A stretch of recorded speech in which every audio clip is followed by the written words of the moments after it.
Yeah, you know what? Let's just go ahead and do it. We're going to jump on 1 minute early. 1 whole minute early. You know, what are you going to do? It's 1 minute. Story time live. Let's do that for the TikTok side. And let's do this. How is everybody doing? What is up? YouTube side, good to see you tonight. Hi. Happiest part of your week, Stacy? That's awesome. What's up, Nikki? We got Michelle Stanifer. We got Crystal Winchester in the house here. Third party reject. Hannah Mudd. Just Kayla. How's it going there? Butterfly Gamer. Yep. Happy to fix that. Thank you for catching that for me. It's my job to go change those after the live is over, and sometimes I forget. Sometimes it happens. What's up, Lissa? Brianna, hello. You've been here. You were the first one here. Look at that. No, wait, no, yeah, no, wait, no. Second.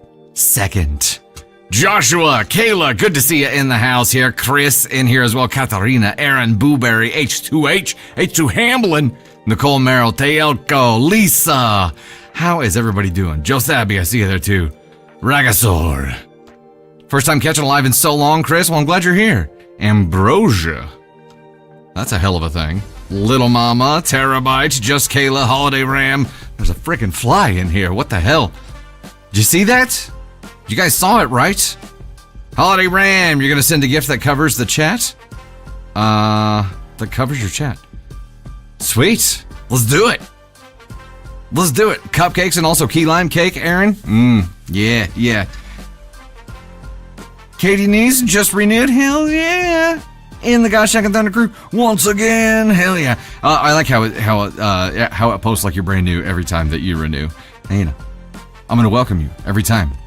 Blackthorn, pineapple upside down cake. What is up, TikTok side? I see you. What's up, Beer Today in the house here as well? Anchor, Jen Red. Tiffany, you didn't miss anything yet. We're just now getting started up. What's up, Bree? Denise says pie. What kind of pie? Pie is too broad. Jenny with the ice cream cone had some cheesecake for your birthday last Sunday. Ooh, like regular New York style cheesecake, or did you have some kind of topping on it? Candace with an eye got a red velvet cake for your birthday back in January. That's Bola. Lavina, cheesecake. It was red. Hello. Crimson Murray just finished the ghost tour in time. Yes. Well, hopefully you left them all behind, right? Sweet Tato, cheesecake, Jenny. So good to see everybody. Angie in Arkansas. What's up, neighbor? How are you? How you doing? Red Velvet winning, Roaming Gnome says. Beer Today. Jenny Pine, give me all of the tiramisu. Nice. Peanut butter chocolate pie. Viennetta Kitty Cat Queen. That's like too fancy for me to even say. What are we talking about with desserts? It's what's your favorite birthday dessert? That's our QOD. Shanky, member for 24 months, Italian cream cake. I don't know that I've had that either. Y'all are too fancy for me. Y'all are fancy. I'm not that fancy. Small Town USA, German chocolate. So we went to Tony's fundraiser benefit gala thing, and we bid on a German chocolate cake every year because it's like an amazing German chocolate cake, and we won it again. We had to do the eBay strategy, and like there was one person bidding against us. We had to wait till there was like just 2 minutes left, and then sneak in our auto bid to make sure that we got where we needed to go. And we did it, and I've eaten way too much of it since then, like 3 really large pieces. And it's it's affecting me. I will say that's a lot more sugar than I normally have. What? PJ's Walkabouts didn't get a cake for your birthday last Tuesday, but you did get a new grandbaby the next day. Well, that's something. I mean, that's better than a cake, but still, somebody get PJ's Walkabouts a freaking cake, right? You love bread pudding above all else, Ms. Davis? That's not an oddball thing. Bread pudding is damn good. Italian wedding cake, Renata. Hands down the best. I don't know that I've had that. There's so many desserts I haven't had yet. I feel like this needs to be like a new mission. Maybe a YouTube series that we do. Carrot cake, Joe Sabby? That's not weird. Carrot cake is amazing. Akasha, you got ghosted by a guy you really liked? I'm so sorry. That sucks. Dudes. FTG, right? FTG. Fuck that guy. He's missing out. It is, Cali Night. Last time you got muted? You got muted because Is it a dirty name? Apple fritters from Paula's Donuts in Buffalo, Shadow Wolf. That's got to be a damn good apple fritter to be like the B-Day dessert. You know what I mean? It's got to be. Take more naps. That's terrible. I knew a guy whose spouse was whose spouse's religion didn't allow birthday celebrations. I'm like,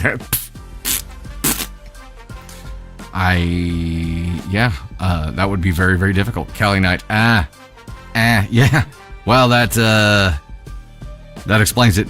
Katie Neese, member for 6 months. Funnily enough, your birthday is in 9 days. Happy gosh heckin' almost birthday. We had Navy Thunder's birthday party yesterday at the bounce house, and almost her whole class showed up, plus family. It was a lot. There was a lot of. It was a lot. But I tell you what, there's no shortage of this girl feeling loved. I know that. However, doesn't stop her from later that night and today being like, I miss my friends. Look, you got to see them on the weekend, which you normally don't get to do. Let's be thankful for that. But I get it. You know what I mean? She's a kid. Navy's birthday is Wednesday. It's the 6th. But we had her birthday party yesterday. It was a blast. It was a frickin' blast. And my older sister, Brianna Thunder, her birthday is tomorrow. Tony's birthday was Friday. Shane on our team, his birthday was Saturday. It is like birthday palooza up in here. Tess, what is her favorite cake? Just cake. Chocolate. It's like really just anything. We had cupcakes, and she's had a chocolate cupcake every time. Breezy, Navy has a bigger social battery than I do. Me too. Like she wants to be around her friends all the time. Dairy Queen ice cream cake. It's been so long since I've had one of those, but I remember them being amazing. But I'm also like not an ice cream guy. Partially because I have like a lactose thing, but also partially because like the cold of ice cream cake, specifically on my teeth, I'm like, I have to wait until it like softens a little bit, until it's kind of soupy. I'm the soupy ice cream guy. H2 Hamblin dropping the 2 strawberry petite fours from Rick's. Gotta try it. Ugh. Yeah, maybe that needs to be a challenge. That's gonna be some kind of special stream that we do. It's just like it's a dessert challenge. Ordinary Visions, thanks so much for the heart me on the TikTok side. Elida, Elise, Legally Blonde, Rach, dropping all kinds of lightning bolts over here. Just Jess, Amy Castro, Aunt Sue, Cassie, Keisha Rogers, Elise, Violet, Angel, Jenny with the ice cream cone, Rach, Alita, again there, Silver Moon, Kellyo, Great Auntie, Kiki, Kitty Cat Queen, Silver Moon, Jenny Pine, Grandma Shark, Just Jess, Rescue Ninja, Jenny with the ice cream cone again there, dropping more bolts, Myra Catalina, Bree, Tiffany, Sally, DVR Girl, Myra Catalina, Rez with a bunch more lightning bolts, Jenny with the ice cream cone once again, Atsu, Sweet Tato, Emily Ray, thank you so much, Ladybug, Bay Fox, Liz, see you there too, thank you, burnt almond cake, that sounds good, never had it, sounds delicious though. Paisley, you like the soupy ice cream? You know what is the best soupy ice cream? Homemade ice cream. Homemade ice cream, getting it all soup. So good. So good. Candy Thunder's dad makes homemade ice cream for all the like summertime events, and it is so good. We have a new gift we give. Great Auntie Kiki. I don't know. I mean, they're always doing new stuff. The TikTok side, always doing new stuff. Tiffany dropping 69 roses and being the title gifter there. Thank you so much for the love. Terabyte, Anamai, thank you. Ladybug, thank you. Appreciate you guys. So many B-days. Culver's chocolate. You know what? I've had, chocolate cake mixer. Okay. I was like, I've never had a cake from Culver's, but I have had their mixes. And that's custard, right? Custard, I can get down with. Like, it doesn't affect me as badly as, like, normal ice cream does. Custard is also, like, isn't it, like, the most fattening version of ice cream that you could possibly have? But custard is so damn good. Burnt almond cake. I'm gonna have to look it up. Because I'm like, I like all the almond things. Dr. Sweet, you're basic, you just love chocolate cake. Ain't nothing wrong with that. If it's a damn good chocolate cake, it's a damn good chocolate cake. Hey, Tony Spark is in the house here. Let's show him all the birthday love. And also congratulations on another successful event. He says it's his last, but he says that every year. We'll see. We'll see. We'll see. We'll see. We'll see. Who's watching from the show and who has already watched the new episode that came out today? Do they do cakes, Denise? I don't know. I thought the comment was about a cake, but I think it was like a cake flavored mix. Or concrete. I think they called it concrete. Tony Spark. It's good to see you, brother. Good to see you.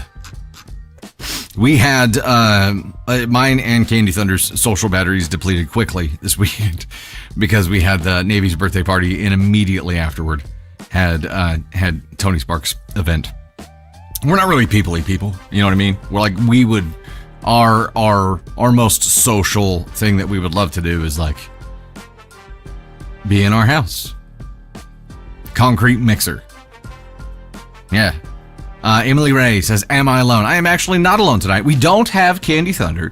I insisted that she stay home and recoup because she had a rough weekend. Not a rough weekend, but just her battery's depleted right now. She needs some time to restore that battery. And Tony Spark, of course, had a very busy weekend too. So he is not in studio with me tonight. I do have a very, very, very special guest that I'd like to introduce you to.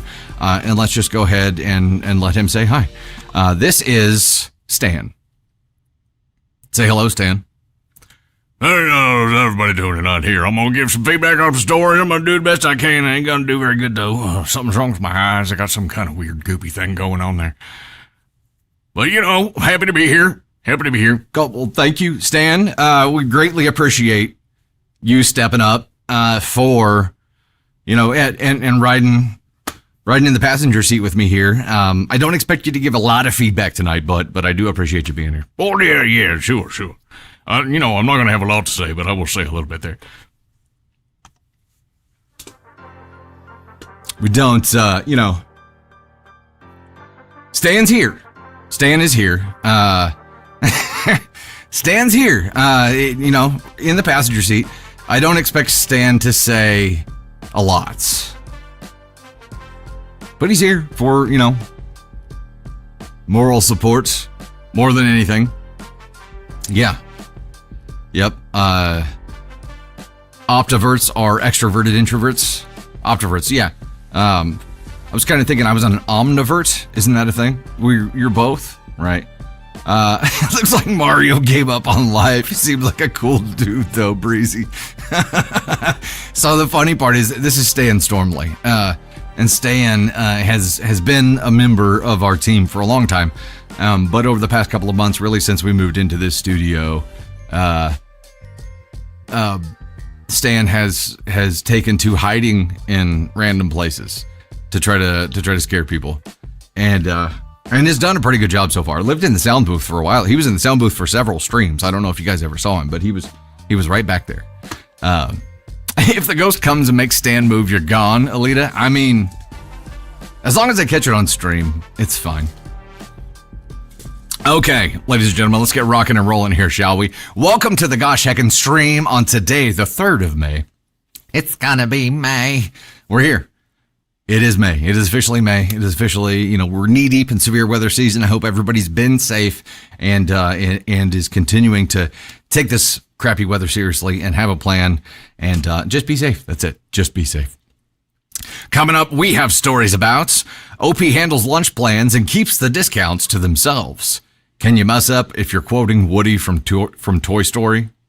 Apparently, I can mess up if I'm reading that title. Parents treat their only son different from their daughters. Sister pretends apartment is hers and gets called on a lie. Husband refuses to be in the delivery room.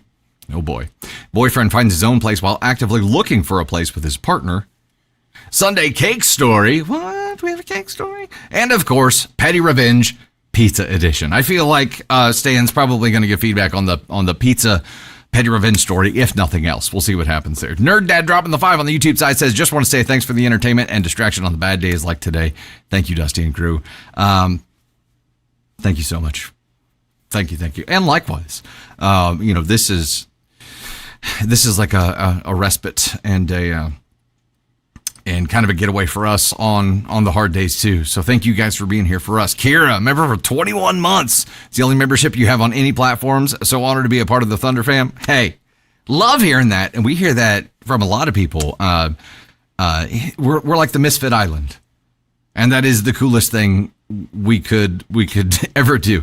John Hesley, author Stan, is the dumpster diver whippet guy. He might actually be. That makes a lot of sense, actually. It makes a whole lot of sense. Brenna, you basically sprint mowed the lawn so you could make it for dusty time. That's amazing. That's amazing. I love it. And you probably got a really good workout doing it like that. You know? You know? You know? A couple of notes before we dive in here. I'm rocking it old school. I'm flying solo tonight. Well, sort of. I've got Stan in the passenger seat. But speaking of passengers, have you seen our new promo for the upcoming horror movie, The Passenger? I hope by now you've seen it and shown us some love there. It's the first movie deal. I'd call it a movie deal. Anytime we talk to somebody about it, I'm like, hey, we got our first movie deal. And they're like, what? And I'm like, yeah, we got to promote a movie. It's a movie deal. Right?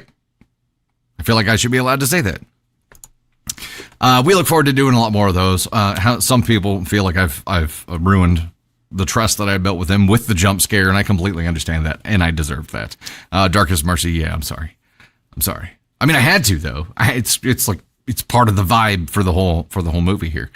Don't forget, we have a new compilation of the Dusty Thunder Offline Edition stories every Tuesday for YouTube and Spotify. A full hour worth of like 5 to 8 stories every stinking week that aren't done live. So it's something that even if you rock the lives, which are 2 times per week, and then we do our daily posts, you might feel like you don't have any new stories to chew on, right? Well, here is a new way you can have an hour's worth of brand new content every week and be able to see the lives, and it's all fresh. It's all new.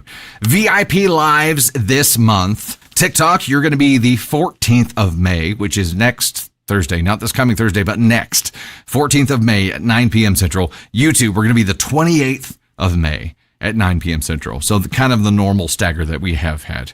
Don't start none, won't be none tonight. No political or religious debates, please. No trying to sell shit. No trying to get people to look at your nudie photos. No spamming comments. And above all, no spoiling stories.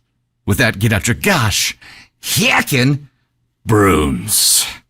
Summer Love, thank you so much for the love. Indigenous Beauty, you watch it because you're a member here and on YouTube. Nice. Love it. Minerva, yeah, it happens. The bots come in and start throwing all their crap out there, and it gets wild. Mods, whoever's on duty tonight, thank you so much for your service. Greatly appreciate it. Greatly. Chaos, Yoko, see you guys over there on the YouTube side. Thank you. If you're modding on the TikTok side or the YouTube side, will you just throw up a comment and just throw up some lightning bolts or something and let chat know that you're there for love and support. I with the Go Populars, thank you so much. Yvette, Melissa Elliott dropping all kinds of stuff for us here. Indigenous Beauty with a Level Up Sparks. The Evil Dead. Amaya again. Trish Wish, Cindy Lou, Indigenous Beauty with the 46 Roses. Karen Shaper Cutter, Cindy Lou, Rhonda Floyd, Brady, Just Mags, Rach, Kim R, Ladybug, Spicy Calico Cat, Tiffany, John Esley, author, Beer Today, Drop on the Heart Me, Jenny with the Ice Cream Cone, Terabyte, Callie Knight. Thank you guys so much for the love. Greatly appreciate it all. Appreciate your service. Mods, love. What's up, Tooled Bear? Let's go ahead and rock and roll into our very first story for the evening here. Hey there, it is Dusty Thunder with a fresh story for you. This is Am I the Astronaut for not passing down my discount when picking up lunch for my coworkers? Tony Spark, if you're still in chat, did you write this? And if so, I have questions. Am I the astronaut for not passing down my discount when picking up lunch for my coworkers? Of course, we won't have any polls tonight because Stan doesn't have arms. Let's just be honest. He's just a head and an astronaut costume here. Isn't that right, Stan? Well, yeah. I mean, kind of dances a little bit. He's waving. That's all we got. Okay. Am I the astronaut for not passing down my discount when picking up lunch for my coworkers? It depends. It depends. Jenny with the ice cream cone? Probably, theoretically, but we'll just roll without tonight. Stan is nowhere near as pretty as Candy Thunder. 100%.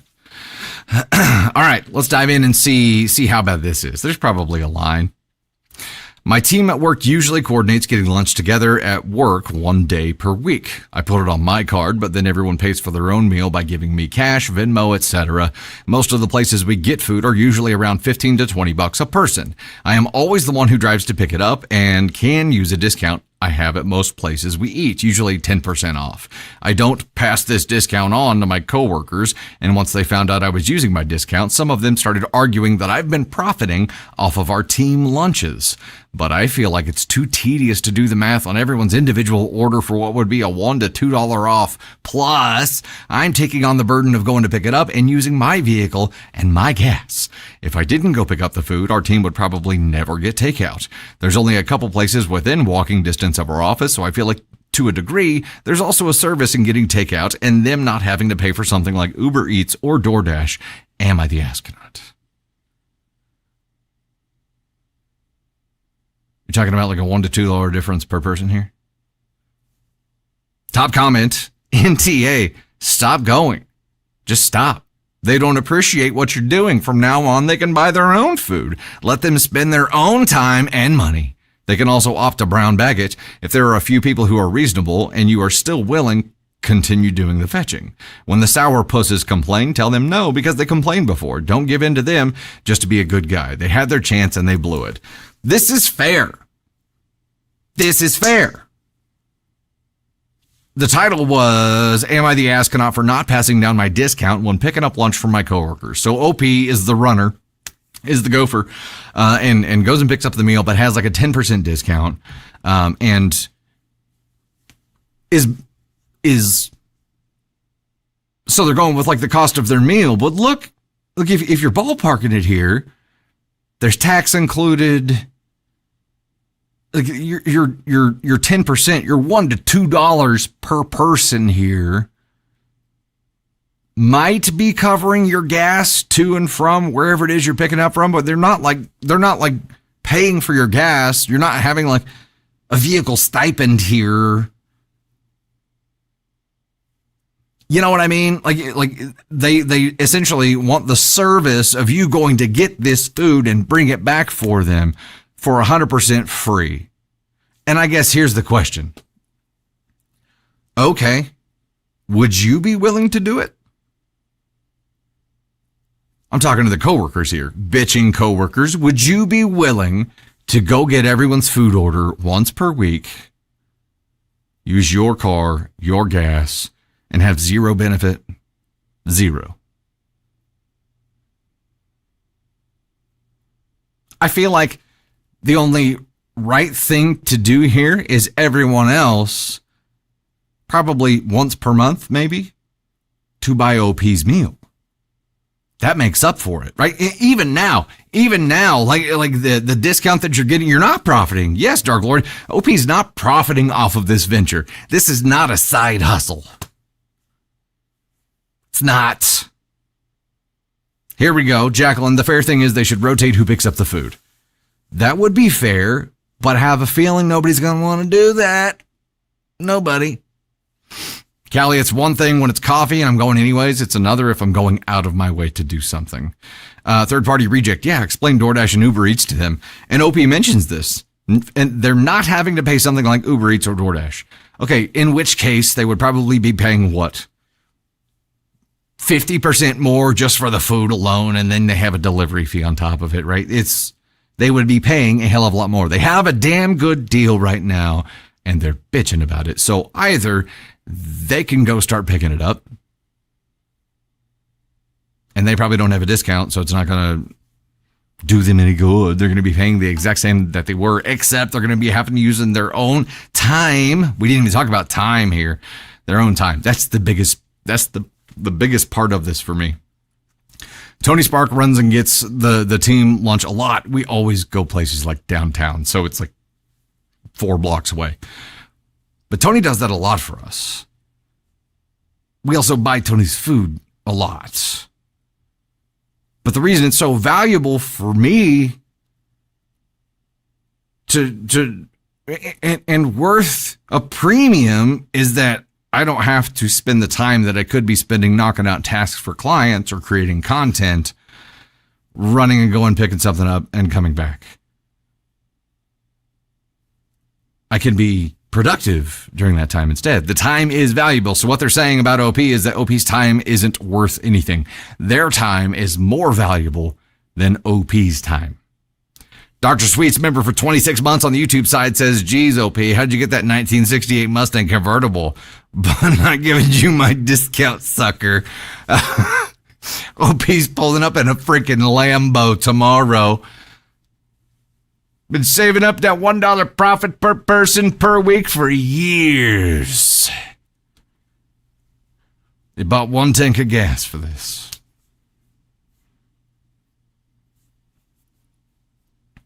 OP charges them full amount, but uses their discounted pockets 10%.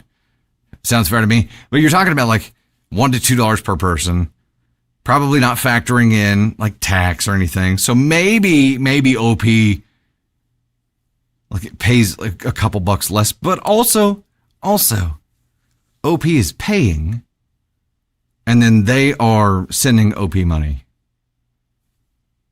OP is essentially acting as a credit card processor, in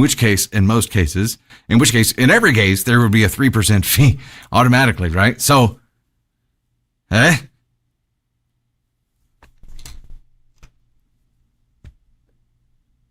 stop doing it. Stop. Yeah, I agree with the commenter here, which just says just stop going. They don't appreciate it. Just stop going. If there are a subset of reasonable people who aren't bitching about this, start a different group. And then, yeah, the crybabies can be crybabies. And they can figure out how to get their own shit. They can pay double to DoorDash or Uber Eats. Lady Giraffe, member for 17 months on the Gosh Heck Thunder Crew, says, just want to shout out HBD to the Giraffe. Gonna go play Diablo 4 together. We'll watch later. Love y'all. Hey, happy birthday, Giraffe. Hell yeah. That's awesome. You're right here in the birthday cluster, man. I hope you have a fantastic birthday.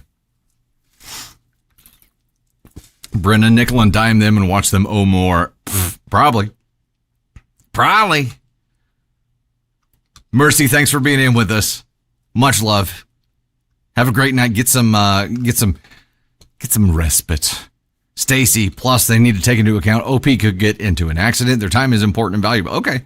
And when we talk about like use of vehicle, I mean, it's not just fuel. It's not just time. You actually have like vehicle usage is a thing. Insurance is a thing.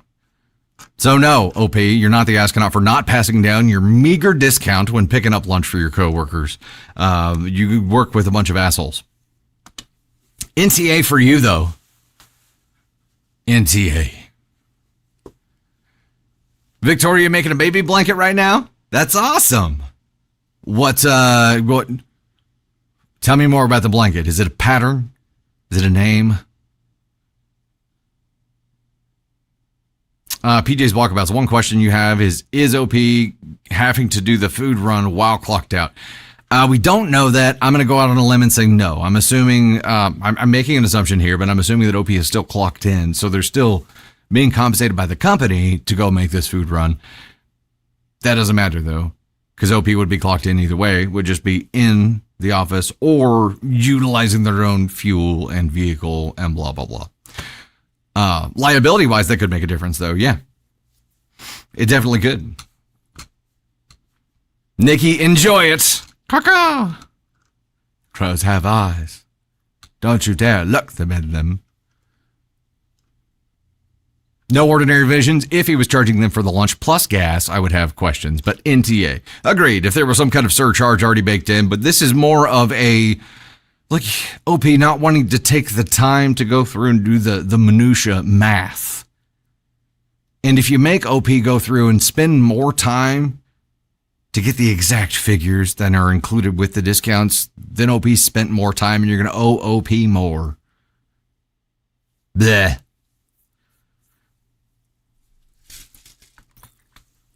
Joey, a lot of places are like that. Well, I mean, small businesses just most likely aren't, but a lot of places are, right? Casey, outside on a gorgeous day in the Pac Northwest, listening time. Hell yeah. That's awesome. I would love to come visit up in your direction someday. Haven't been there yet. Haven't been, but I would love to. All right, a little bit of an intermission here while we get ready for our next story. Stan didn't have any contributions for that one. He's not going to be... Yeah. Idaho's been super hot. Eek. Yeah, we're going to have a hot front and a cold front clash at some point this week. Oh, you broke your foot Friday, Gina? You're propped up listening? You could still do some like handcrafts, right? Casey, you'll be the tour guide? Hell yeah. We've got, it seems like a pretty good group up there in the Pac Northwest. Lori, you're up there in Iowa. Company should cater lunch for the office. Joy. You know, a lot of times it's what we do, and I guess, you know, we are considered the company because Candy, Thunder, and I are the owners. And I actually had to, I was buying lunch too often for everyone, I found out.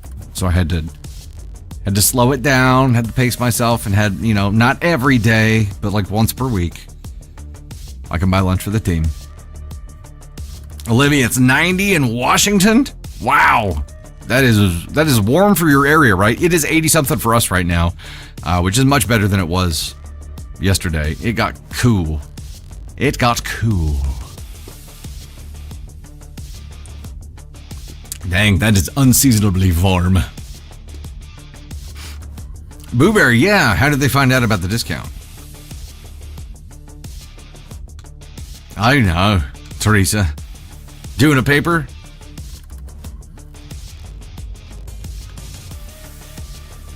It's been hot up in Canada as well? Man. All right, we'll go ahead and start our next story here. Hides Vamp, bit chilly in Melbourne, but not chilly at the same time. Oh, yeah. So you're like in that in-between zone. I would take like a good 67 degrees, but sunny. It was 80 something today, and it was actually really nice. Navy Thunder and I. Okay, so today, hey, Casey, thanks so much for the Tiny Diny track. That was cool. And the fam as well. There, Bailey Chapman, Ames, Caitlin Pelletier, damn. Shoe Knots, Lindsay Vance, Lori, Legs for Days, Casey, thank you guys so much for the love. Davis, Joe, see you there too. Indigenous Beauty with the Roses, Beth B, Florida Girl, Desiree, Chris, Missy Howe, Beth B again there, Holly, thank you guys so much. Shadow Wolf, I see you there too. Jeezy Sneezy, saw you. Thank you so much for the love. Today, before I dive into this, today, since Navy Thunder's birthday party was yesterday, her friend and kind of family birthday party combined. Today we had her gifts from the party just on the dining room table. And today's mission was to go through each one. You know, you gotta go through them one by one and actually open it and put the bag away, like fold the bag up and make sure you're keeping track of the cards to do thank yous and actually open it up and play with it. But you can't open everything up at once. There's got to be a strategy about this. If you open everything up at once and just try to put it away, it will never get played with. So you got to open one thing at a time slowly and play with it right then. And then later on, when she's done with that and ready to play with another thing, you find one thing. Just do one thing at a time. So we still have a lot of stuff that she hasn't touched, but we played with a lot of shit today. A lot. She did like a diamond dart thing on a unicorn that she started nowhere near done, and it took some time for her to fine motor skill that, but she worked on it. We did some sidewalk chalk stuff. She got her Barbie boat out. We did a lot. It was like a full day of playing. Why am I playing with poop? I wasn't playing with poop. Did I say I was playing with poop? Oh, a lot of shit. Didn't play with that. You got me there. My brain was like, what? Breezy, yeah. Yeah, there's a strategy involved. You gotta pace yourself when opening that stuff up. And like it'll take a while for her to get all the way through it, but I at least got everything out of bags and like queued up so she can just go like one thing to the next. The chalk was like the chalk rollers thing. It's got like the chalk powder. You put water in it and then it's a chalk roller for the driveway. We covered a lot of the driveway today. It was fun. Blueberry, yeah, it was very meticulous stuff. And for a 5-year-old, it's fine motor skills and patience, but she learned it. She got it. It took some time, but she got there. Okay, we'll dive into our next one here. Hey there, Dusty Thunder here with yet another story for you. This one is actually from the Dusty Thunder subreddit and goes like this. Think I fudged up by quoting Woody from Toy Story. If this happened in bed, then absolutely you did mess up. There's a snake in... No, it just doesn't work. Depends on the application, right? It depends on the application. Think I fucked up by quoting Woody from Toy Story. Probably can't say that in the first 7 seconds of a video. Think I fudged up by quoting Woody from Toy Story. Callie Knight, thank you for the reminder. Since this was from the Dusty Thunder subreddit, OP, if you happen to be in chat and want to claim your story, you know what to do. No pressure. No pressure. Okay, let's go. Okay, so a little backstory. Me and my girlfriend are going to go... Words are hard. Okay, so a little backstory. Me and my girlfriend are going to one of her close guy friends' wedding. Actually, her only really close guy friend. Anyway, we got invited to the wedding. I've never spoken a single sentence to these people except for hello and congrats, you both look so good. The night is going so well, and I'm walking back from the bar where they have this desk set up where you can leave notes for the bride and groom to read after the wedding. Super cute, super fun. My tipsy self thought the perfect thing to write was a quote from everyone's favorite cowboy, Woody. Somebody's poisoned the water hole. That's the quote you went with, OP. That's the quote. A few days pass and my girlfriend asks what I wrote. I said what I said, and it turns out that when the bride, a detective, saw my note, she had no idea what it meant or who it was from. I looked it up in relation to weddings, and apparently it's a bad omen towards weddings. How? How is a quote from Woody from Toy Story a bad omen for weddings? Or poisoning the water hole? How is that? That's not a thing. That's not a thing. Can someone Google this real quick and confirm this ain't a thing? There's no way. I apologize for not knowing what I was doing because I had no idea the quote held so much meaning. Now I feel terrible because two people who don't know me at all feel a type of way about me without even getting to know me. And I may or may not have hexed a wedding. The quote was, somebody's poisoned the water hole. It's one of his pull string quotes that ever gets thrown in there. Yes, agreed, Joy. Like, why would that be the quote that you would, like, I mean, I get it. OP was a little sauced and stumbled up there and was like, you know what I'm feeling? Somebody's poisoned the water hole. Okay.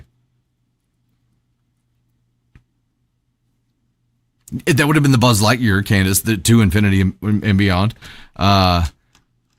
There were so many like Woody quotes. Woody's the first thing that comes up when you Google what somebody's poisoned the water hole. Yeah, but what is it about that in weddings? How is that a thing? It's a Southern thing and from spaghetti westerns. No way. Crimson Murray. No way. This is a thing. There's John, yeah. Tony, was this the one you officiated? Maybe. So many better quotes. Okay, but here's the thing. Like, it could have been anything. I feel like if you don't know the couple, you probably shouldn't be writing on the thing. That is like the keepsake thing. That's my personal feeling here because they're going to keep that thing forever. It was hold on. Ours was like a wood painting of our family, actually, like a wooden, I don't know what I'm trying to think of, but our photographer actually painted a picture of our family, and everyone signed that, and it was so cool. You can leave notes for the bride and groom to read after the wedding. Okay, so they weren't like signing a framed photo or signing some big piece of art like a lot of people do. These were just little notes for them to read afterwards. Now, the bride being a detective and seeing this, yeah, this needs to be the next True Detective, actually. Instead of a Lifetime movie, this turns into like, yeah, a crime drama. Thought it just meant you're drunk. Somebody's poisoned the water hole. Maybe it is in context of Cho's toxicity and negativity, undermining someone's credibility. Huh. Jay Swifty, welcome to the Guy Shack and Thunder crew on the YouTube side. Dr. Sweets dropped the 5 here. According to a quick Google search, it means that there's something problematic with a relationship or adultery has occurred.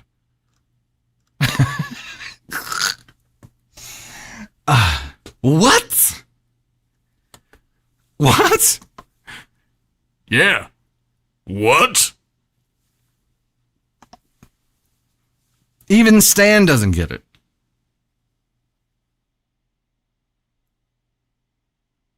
I don't get this. Have you ever heard this? If you're watching this after the fact here, have you ever heard this?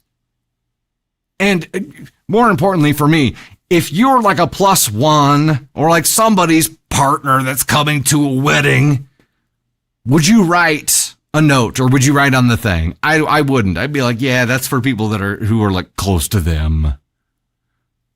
Stacy, you don't believe Google. Sometimes, well, look, you can put misinformation out there and Google will reference the misinformation, right? Like it's a thing. I've never heard of it, but yeah, I mean, look, I'm sure it is a thing and it's just my brain is having a really hard time accepting it.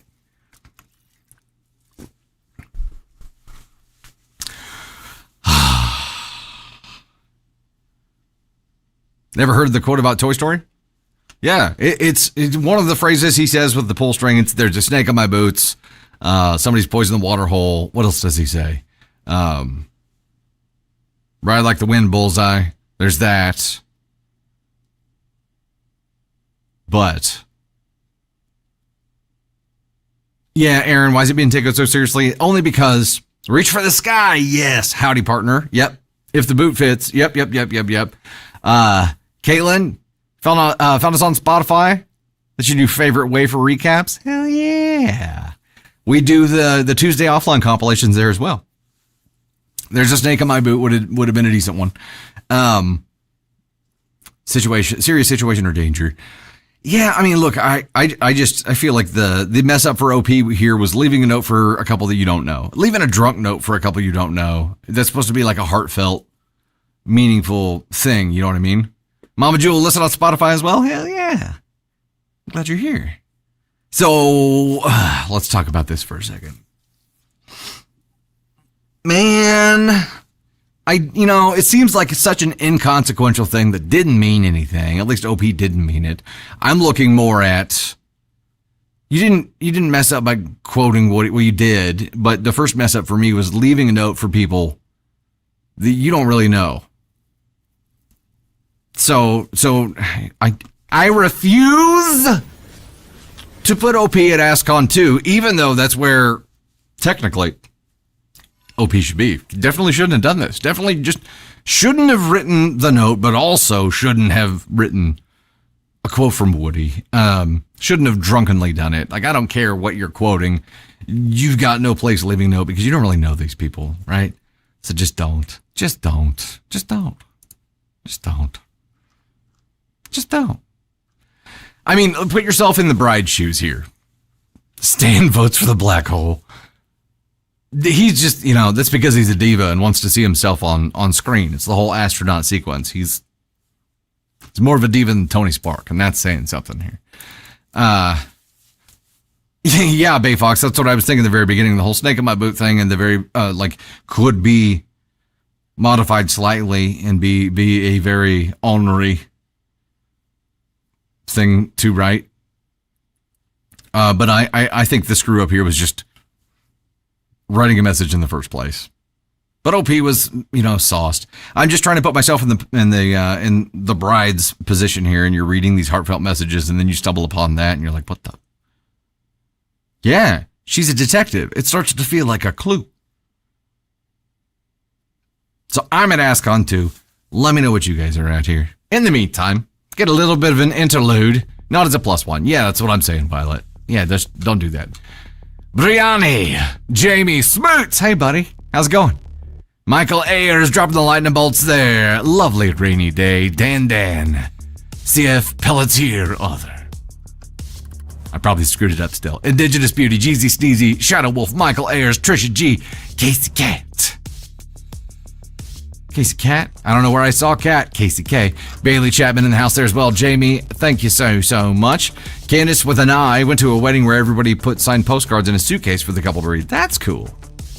That is really cool. And ours was a wooden thing with like paint pins. So that's like, we hung it on the wall for a long time. It's stored somewhere now because we just didn't have room for it. But we have it. We kept it. You know what I mean? We kept it. Snazzy Cat would have been fine for OP to leave a note that wasn't about bedroom or chat disconnected. YouTube side, I was losing you for a second. Didn't interrupt her event at all. It didn't interrupt it. Brides take things way too seriously. Probably detective brides. You know what I mean? Victoria, you did a Polaroid guest book, then you put it together in one large frame. That is cool. Urban Dictionary meaning is that you gave someone an STD. Oops. All bad things, right? It's all bad. So why not choose a quote that's positive?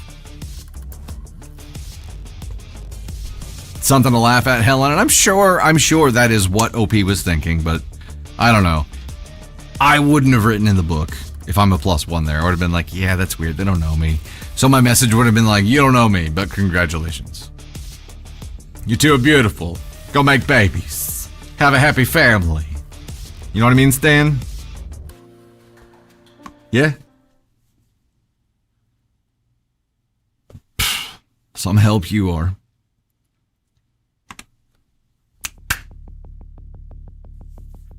Okay, I'll wait faster. Sarcasm. You had everyone write notes on fabric and your mom turned them into a quilt. That's really cool too. Do you like display it or you just have it folded up and you actually use it?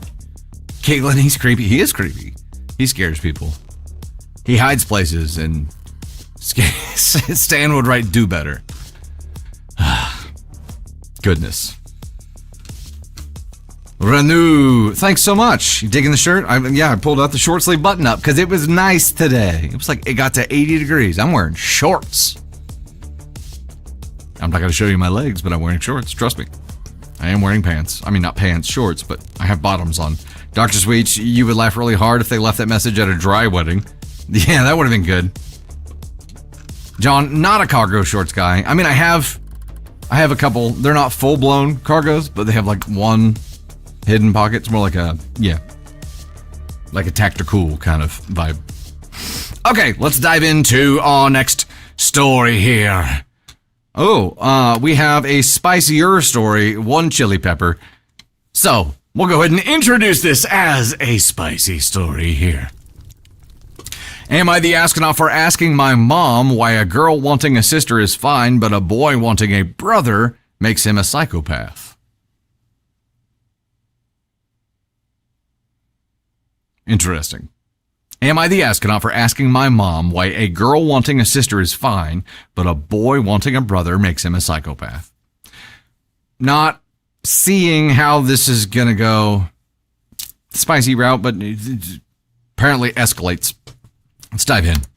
I am 16 male, one of 6 kids, and the only boy. My younger sisters are 14, 11, 9, 8, and 5. Poor boy. Apparently, I cried when my parents told me the first time that I was getting a sister. I remember not being happy the next 2 times, and I was told, and I remember my mom telling me that I was a psychopath for wanting a brother so bad that I wouldn't celebrate having sisters. She told me there was something deeply wrong with me, and my dad agreed with her. He told me I didn't get to choose, and I needed to stop being such a baby and act like a man. So this would have been... Let me do the math real quick. That was for the next 2. OP would have been 8 at the time. 8 or 9. I didn't have any reaction to my next 2 sisters being girls, but then I felt like it didn't matter. Would have been 8 or younger, apparently. But then I felt like it didn't matter anyway, and even if I got a brother, he'd be too young to have fun with. Because for me, that was the big issue with my having sisters. I was always told I couldn't play with my sisters like I would my friends. Girls didn't play video games. They didn't wrestle or jump on the trampoline or climb trees or play football. I was told that was for boys. For all I know, my parents had that drilled into me before my sister was even born, and that's why I cried. Because I always felt like I had nothing in common with girls, and sadly, we've been raised that way. I don't have a good relationship with my sisters, and we're very different. They don't like boy things like video games, which aren't boy things, but my parents taught us they were. I don't like playing dolls or house or messing with makeup. My parents were very strict on all of this. It even goes into stuff like hiking is for boys, while swimming for fun is for girls. I know how to swim, but swimming was for my sisters only in our family. My parents blame me for the relationship between me and my sisters. They told me if I wasn't so upset about them when I was little that we'd be close today and have a relationship like brother and sister should, and they make it seem like wanting a sibling to play with was wrong. The word psychopath has been thrown around a few times the older that I got, too. Recently, a friend of my mom found out her third child was a boy. She has a 5-year-old daughter and a 3-year-old son already. She knew mom had been through that with me and asked mom to talk with her daughter, and my mom told her it was normal for a little girl to want a sister, and it was okay to be sad she was getting another brother.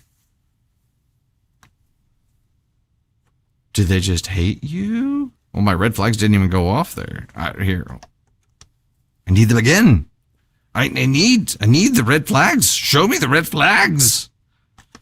I'll just do it manually next time. Okay, you know what? We'll just do this.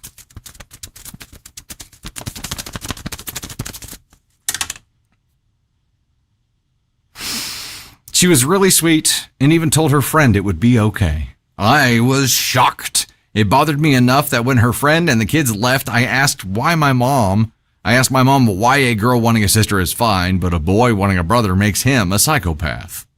My mom yelled, and she told my dad when he got home, and he yelled. They told me I was being intentionally naive, and I should be a better man by now, but clearly I'm not.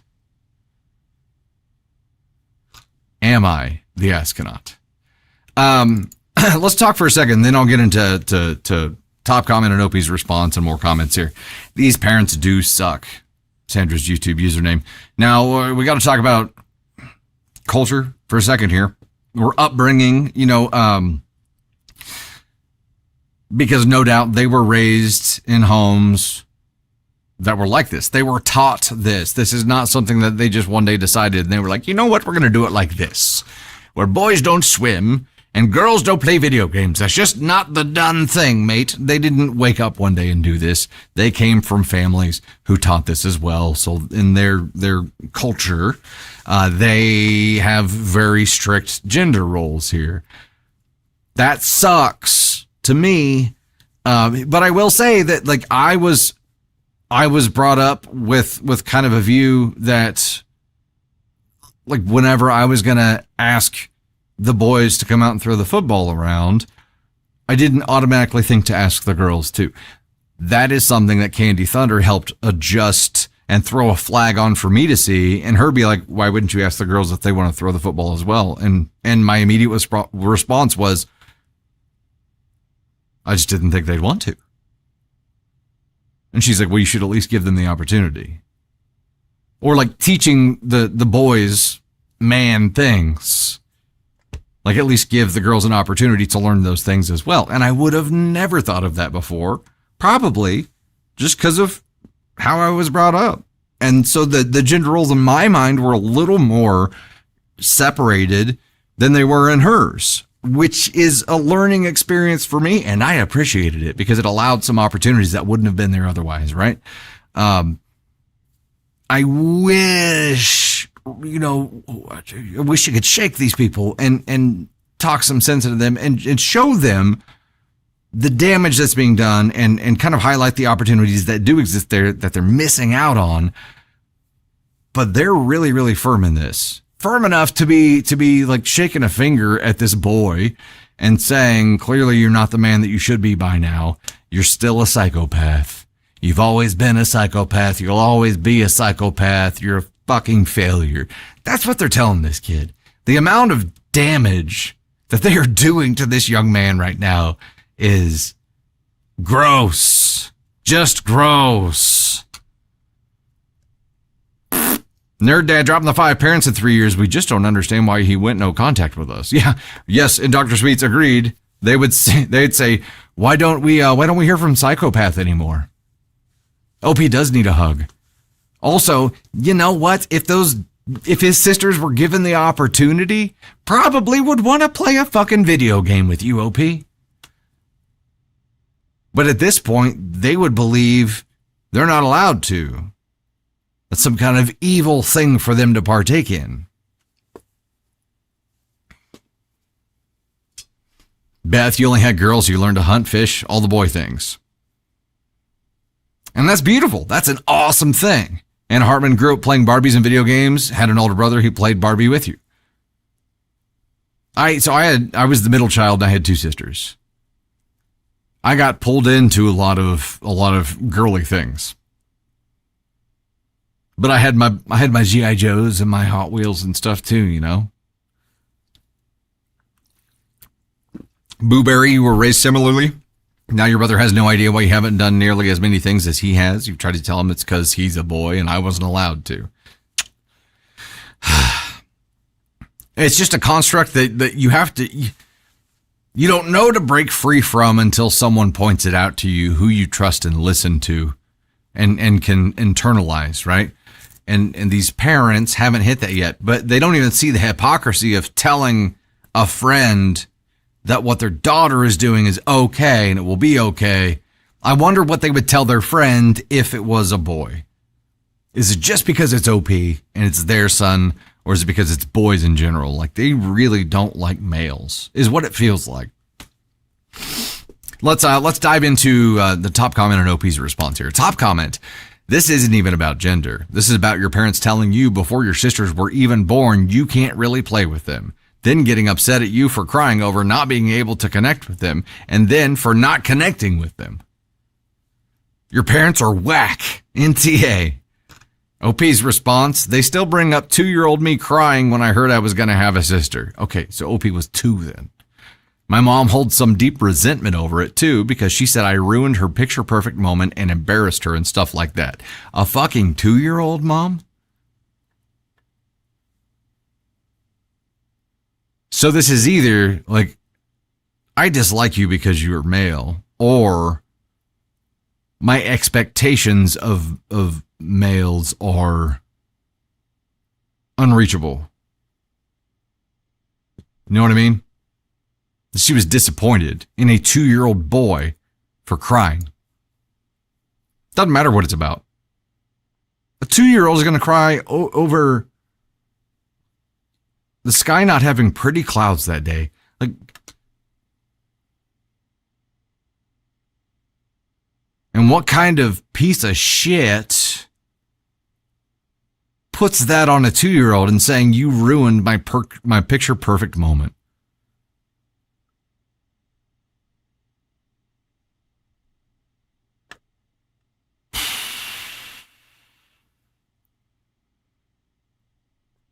Jenny Pine, the parents of the psychopaths. Entirely possible. Entirely possible. Were these teen parents? That's a good question. But my goodness, I mean, they seem, I don't know. We don't have any information on that. Here's another comment. I'm so sorry, but I think you're old enough to ask the question why you get treated differently than your sisters, and why your girls in your parents' orbit get treated differently than you. Also, why they lash out at you for asking a very obvious question. Also, I highly recommend prepping for turning 18 to leave if you want, or to respond appropriately to your parents once you hit that age. I would agree. However, I feel like because of the position, the disadvantage that they seem to constantly put you in, OP, and that's the ironic part here, is they have put OP at a disadvantage since day one and said you aren't allowed to, you have to stay in this very, very, very narrow lane. And because OP isn't like, I don't know who they're trying to, who they want OP to become, but OP is failing them every fucking day because whoever it is they have in their mind that he should be, he is not. But it's because they have disabled his ability to grow.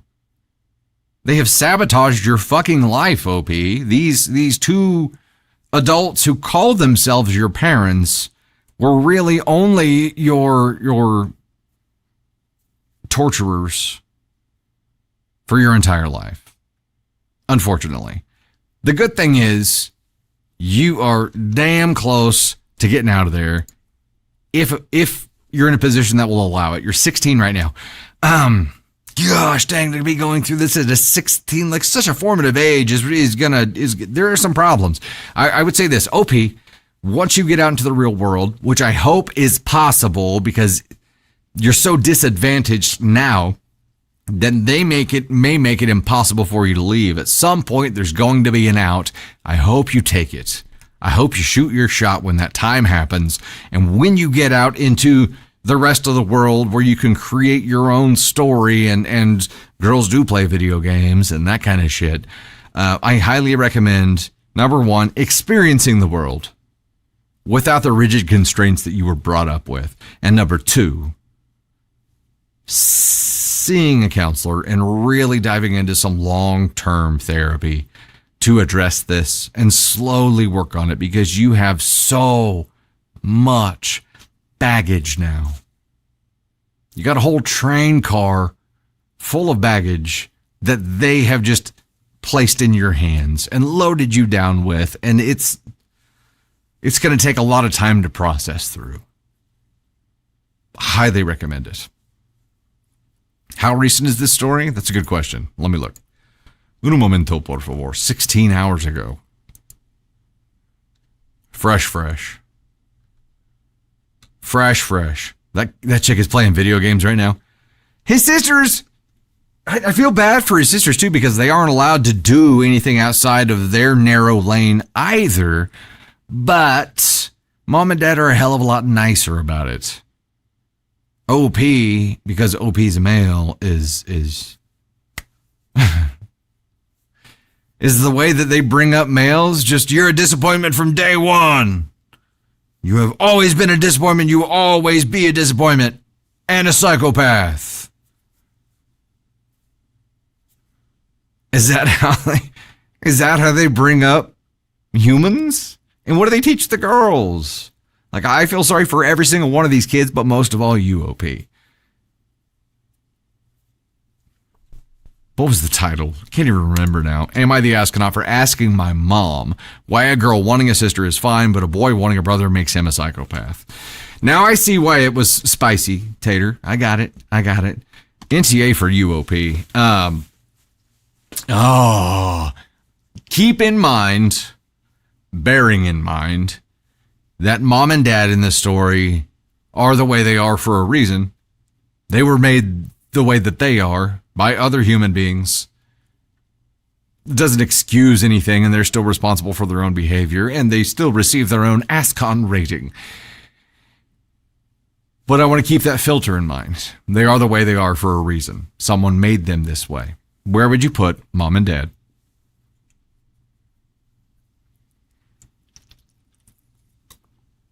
Callie, someone go comment and let OP know real family is coming.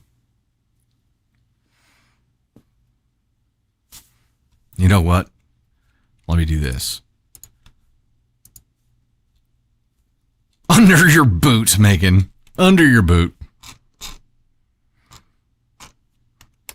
I will do this.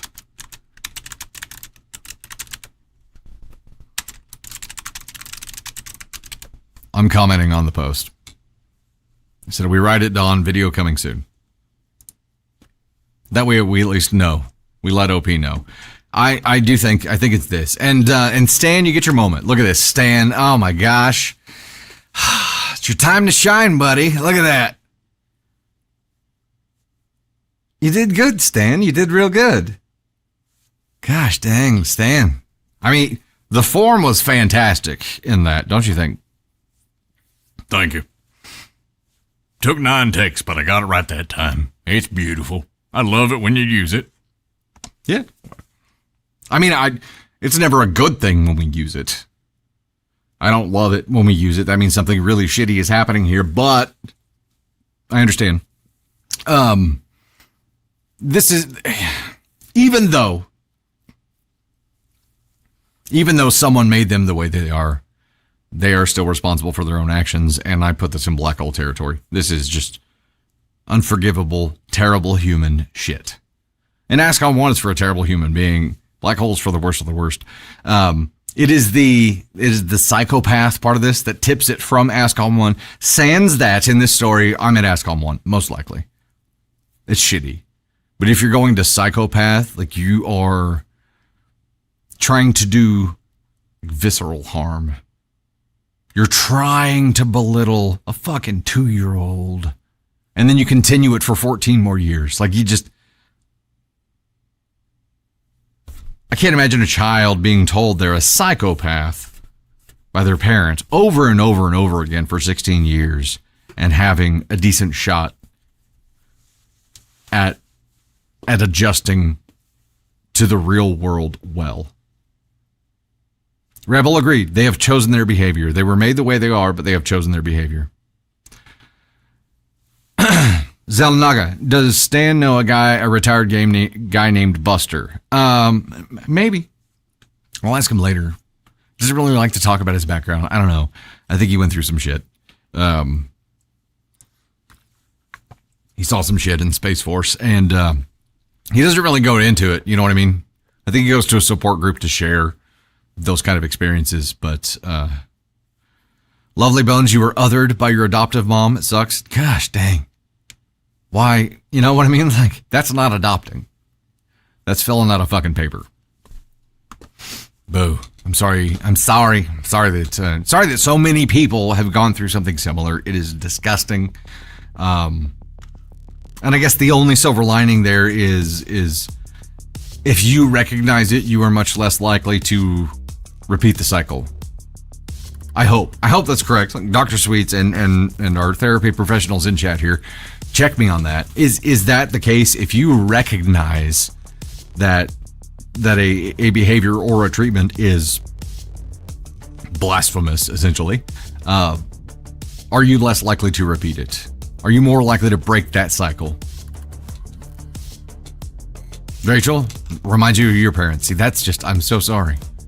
Sherry Medic, Dark Angel, Real Life Works, Amber Lynn with the Heartbeats. Thanks so much. Christine for JP with the Lightning Bolts. We're at 1385 to 4K right now. No big celebration-y kind of things. Just virtual love. All the appreciation. Jersey Blind Girl, Indigenous Beauty, Gigi, Kelly O, Layla.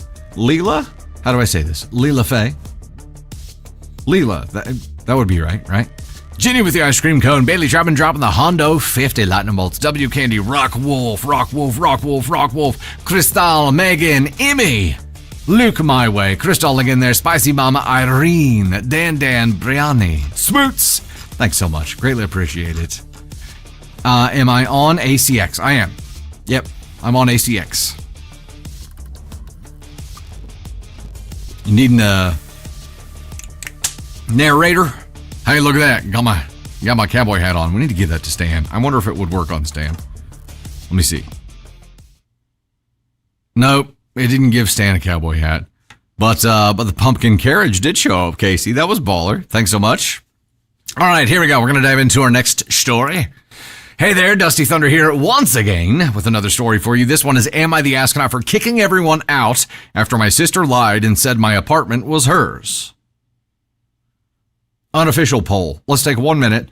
Throw your vote up in the chat. Lurkers included. I know you're there. I know you're listening. I know you've thought about commenting several times. Go ahead and do it.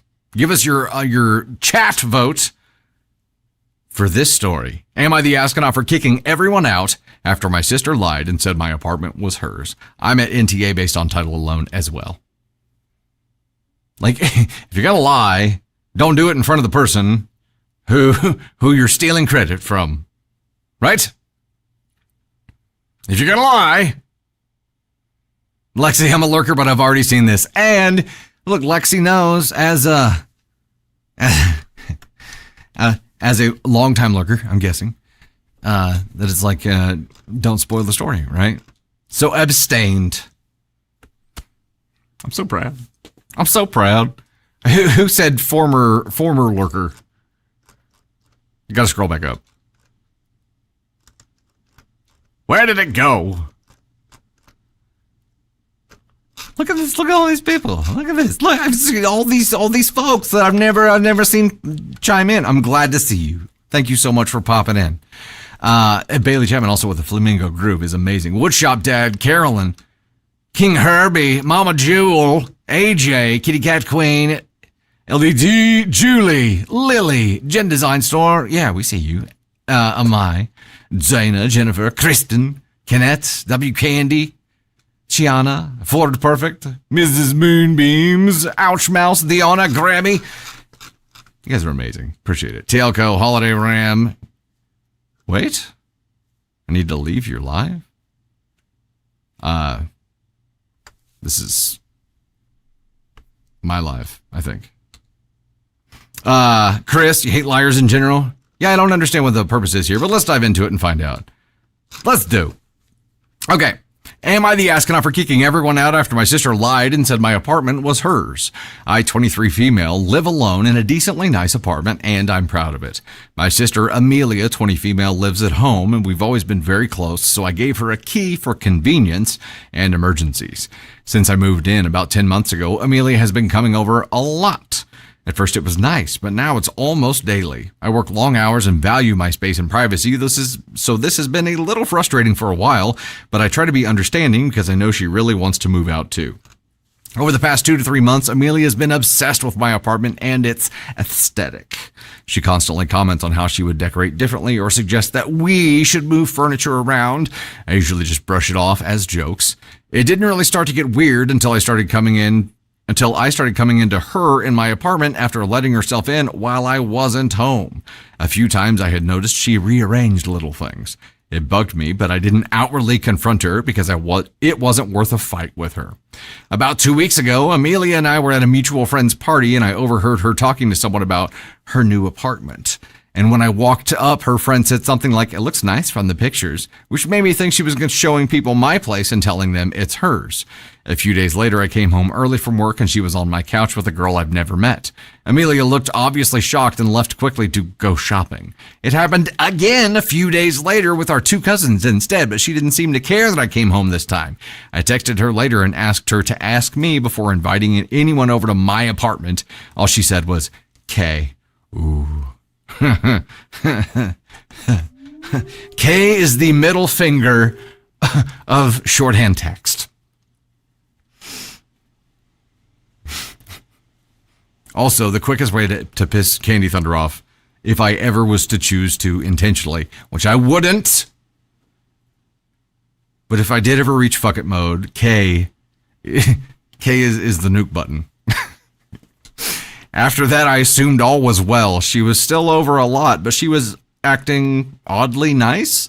I found this weird and was immediately suspicious, but from what I could tell, she wasn't doing anything strange. Boy, was I wrong.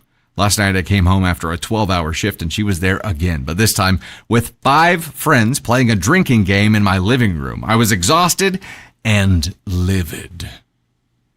I told them all to leave. Amelia tried to talk to me in the kitchen, but I wasn't having it. I told them again to leave, and one of her friends asked why I was there in my apartment. I lost it. I yelled, "Because I live here. Amelia lives with our parents. Now get the fuck out." They left quickly, but my family is now saying that I embarrassed her in front of her friends, and Amelia is humiliated. I honestly don't think I did anything wrong, but my family is saying my sister is devastated. I'm not even sure what to do from here. I tend to overreact sometimes, but this was wild. A very out of character for my sister. Am I the astronaut? Edit! Update hopefully coming tonight. Yesterday I went over to my parents and confronted them and my sister. I work long hours, so I haven't had much time to post in the last few days. Top comment on the OG post. So maybe your sister wouldn't be embarrassed that she got caught lying to her friends if she didn't lie to her friends? That's exactly what I was thinking. She was humiliated by her lie getting exposed. Not by OP here.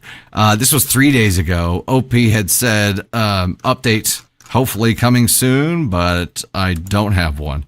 Let me look and see. I got nothing. Oh, no. We don't have the update. But do we need one? Really? Do we need one? I'm looking. More comments on this post. Let's dive into that. I'm sure Amelia is humiliated. Being caught in a lie is humiliating, but she did that to herself. NTA. Response to that, yeah, she also got it coming after disrespecting and violating OP's boundaries many times. She's been given plenty of chances, but she chose to ignore them. That's on her. OP, just make sure she doesn't have any access to your apartment anymore. Change the locks, which sucks and maybe more complicated in an apartment type setting, right? There's maybe some restrictions around that, but let's talk about this. OP is obviously NTA. We can get that out of the way. NTA. It was am I the asshole for kicking everyone out after my sister lied and said my apartment was hers. This wasn't like one time OP just randomly came home and her sister was there having a drinking game. If none of the other shit that had happened before had happened, OP wouldn't have reacted this passionately. But this boundary had been just trampled on so many times, and then she was acting like really nice, which was suspicious to OP, and then come to find out this thing's happening, and she didn't even fucking care OP was coming home. Oh, Aunt Sue. Oh no. Amelia's 20 and doing the drinking game at OP's house. There is some liability involved there as well. Right? Right? The parents are enablers. The parents don't want to hear her bitching. Amelia still lives with them, so she came home bitching and crying and is a lot to deal with, I'm sure. And they're like, yo, what caused this? Because we don't like having to deal with it. And it's really easy to point the finger at sister here, but yes, they should be. Now, I wish we had the update because OP went to go talk to parents and Amelia and hopefully sorted all this out. Now parents know exactly what has happened and everything that happened prior and have the context. And they're finally like, oh, yeah, well, what the fuck, Amelia? What did you expect? We don't know that's the case, though. Beer today. Thanks, brother. Thank you for your service. Mauled on duty. Dr. Sweet, she said K. K means K, so all of this is on OP's sister. You know what? That's an interesting piece of evidence that you should pull out, OP. The text. Like, how? By the way, I told her about all of this. We created an agreement to which she agreed to and then violated. Now again, boundaries are only boundaries if there's some kind of consequence involved for breaking them, right? So OP said, make sure you check before. At that point, it should have been if you don't, this will happen. If you don't, the locks will be changed. If you don't, I'll be calling the cops because you're breaking and entering. Ah, she's got a key. Locks changing is pretty much the one play you got there, right? Or have some kind of video looping on your TV, OP, that is like you welcoming people to your home and making sure that they're aware that this is your home and not Amelia's. Amelia, in fact, lives at home with parents still. Get a nice video shot of her bedroom, the parents' house. It's where she still lives. And she's probably going to turn that one off, so you need to make sure it's looping on every device in the home. And if you have like a Google Home stuff, you could set it to autoplay as soon as they walk in and then make it lock them out of being able to stop it. It would be great. It'd be great. Dark Lord trespassing. If she agreed to the text, she knew the consequences. I'm sure Amelia's defense is that she didn't. And probably had this fuck it moment where she was like, what's she gonna do? Because it wasn't clearly outlined. I'll just try to rip the headphones off my head, but it wasn't clearly outlined. And that's my point, where a boundary becomes a boundary when there's some kind of consequence involved. Aaron can still be trespassed if you were told to leave and didn't, even with the key. Sure. Now, she could have done that, like when she went home and found them having the drinking game. If they had refused to leave, she could have done that. Yeah, welcome to my home. Now get out. You shouldn't be here.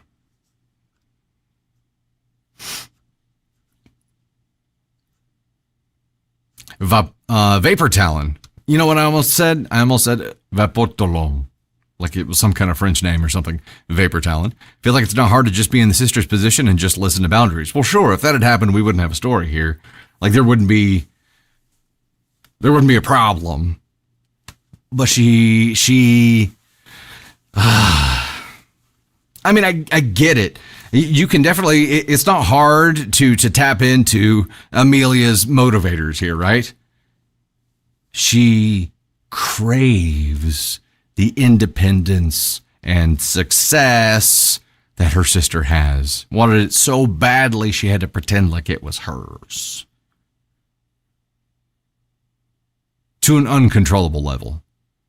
So maybe Amelia gets a little bit of therapy to address that, because she wasn't able to determine right from wrong in pursuit of this thing that she craved so much. Just address that. And if parents are still advocating for Amelia here, we've got a much bigger problem on our hands, because now we're into upbringing and they are enablers. And right now, they very well could be. Right now, they were advocating for her, but we also don't know what the full narrative that they had was. KCK, Gen X sisters here. We would have been rolling around on the ground fighting. I get it. My sisters wouldn't have a physical altercation. They would have, they'd have a girl fight. And as a dude, witnessing a girl fight is, and that's not a girl fight, not a fight. Alteration, yes. Physical alteration. I guess depending on how bad the brawl got, it would be to an extent. No, a girl fight is like on New Girl. Or like, this is a girl fight. And they pretend to be nice to each other, but there's underlying tones of something's wrong. And then they play, it's a Cold War. It's a Cold War for days, weeks, months, sometimes years. That's a girl fight.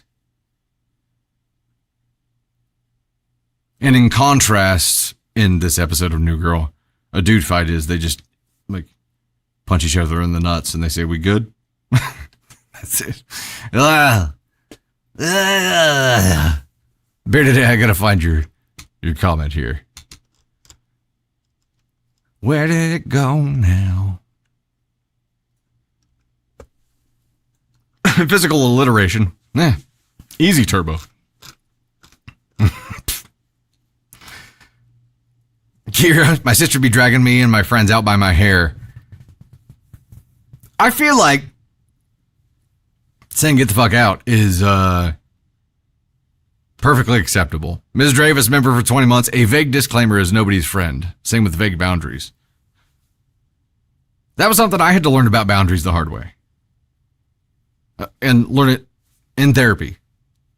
It's like, if it's just a suggestion or a request, unless there is something that happens when you cross that boundary. You know what I mean? What happens when you trespass across there? Nothing? Or do giant lights come on and shine at you and they're like, "You are now trespassing," which is the way you want it to be for some kind of things. Candy Thunder responded to my message. I sent her this picture. I sent her this picture of Stan in her seat before 1 minute before the stream started, and she responded 13 minutes ago and said, "Oh my God." She was unaware, but she knows now. I don't know that she approves, Stan. Well, I was just trying to do her a favor. We're just trying to do her a favor, you know what I mean? And step up so that Dusty wouldn't be here alone. Because when Dusty's here alone, shit gets weird. You know what I mean? Chat. Weird. It just gets weird. It's just different. It's weird. So I'm here for moral support. Yeah. Casey, I hope you read all the comments on the recording. All the comments in chat. None shall pass. Full on fisticuffs with your sister. I like none shall pause. Yes, have the scene like Gandalf just... Oh, no, wait, not Gandalf. We're talking Monty Python now. I move for no man. What are you going to do, blade on me? Rescue Ninja beyond the list. Sarah Rosales dropping the hundo bolts. J Sweet Alls. Sarah again there beyond the list. Sarah dropping a hundo finger hearts. Lauren Dummy Mommy. RT Josie. Big McAllister. AJ. Melissa Elliott dropping the 50 bolts. Nana Lynn. Dummy Mommy. AJ. Irene Joy. RT Josie. Sherry Medic. Bailey with a flamingo groove. Heather with the heart me there. Thanks so much for the love. Thank you. Thank you. So, did we say officially OP was NTA? Where's Candy? I know. So Candy had mentally draining, overstimulating weekend, and I insisted she just allow me to go old school and fly solo tonight and give her some much needed respite, and told her if I saw her pop up on chat that I would sick you guys on her and force her to get out of here. Get on, get. Christine, why does Stan look like Walter Matthau? A bit, yeah. A bit. Joyful Stranger, Dusty gets weird. I don't possibly see how. I am being tame for a solo flight. NTA. Let's make it official. Lovely Bones, thank you. Here it is. NTA. She here with her burner account. Ow. She's lurking. Tater, I swear if you were lurking right now and not resting, because if you're here watching, that's still work. Like you're missing out on the benefits of my sacrifice. And I will be deeply hurt. That's about the extent of the, what happens when you cross that boundary. I will be deeply hurt. Nothing else will happen, but I will be hurt. If she's lurking, I swears. Not mad, just disappointed. Wonder Woman, yes. Madeline, stream Sunday nights at 9 p.m. Central. We're in Southwest Missouri. Sunday nights, 9 p.m. Central, most weeks. And Wednesday afternoons, 3 p.m. Central, most weeks. Sometimes Sunday moves and bounces to like Monday, but Not as she laid back, feet up and laughing at me. No. She couldn't do it. She couldn't watch and just like chill. Because she'd be watching and she'd be like modding or stressing about how fucking weird I'm being. Or, lurking could be resting, but it wouldn't be for her. It'd be mental modding at minimum. Hurting someone's feelings is worse than making them mad. Kristen, I agree. You know what I'm going to do, buddy? I'm going to hurt your feelings. Uh-huh. You like that? All right, let me get a musical interlude, and then we'll dive into our next story here. We are getting ready to start number 5 of 8. We're pacing well. No, I'm moving slow. I need to pick up the pace. Casey, that comment is my entire life. What, you know what I'm going to do, buddy? I'm going to hurt your feelings. Yeah. All right, I do have to pick up the pace. I'm sorry. Angela Connolly thought Stan was Timu Tony. I think Timu could do better. He's something. Tell you what. The schnoz on that guy is serious. All right, here we go. Next story. I will try to pick up the pace a little bit here to make sure we get all of our stories in tonight. We have 30 minutes left. Hey there, Dusty Thunder here with yet another story for you. This is Am I the Astronaut for Wanting My Husband in the Delivery Room? No? Feels like a pretty simple request, OP. Let's dive in and find out. Beer today, you are not Timu Dusty. You are not, sir. You're not. You're the original Beer today, man. Am I the astronaut for wanting, yes, wanting. Am I the astronaut for wanting my husband in the delivery room? There, I stressed it enough that time. I am 27 female, 30 weeks pregnant, and just found out my husband, 31 male, doesn't want to be in the delivery room.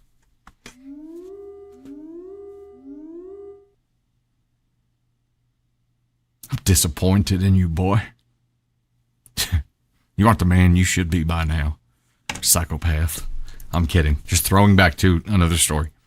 All I said was that I need him there to hold my hand, support me during one of the hardest moments of my life. He turned it to me making an ultimatum, which I wasn't. He said it's not really a thing for husbands to be there, that some women don't even want their husbands there because they might lose attraction, like if I poop during labor. And told me to look up percentages of men who want to be there. I originally brought up pooping on the table before this conversation. He then hung up.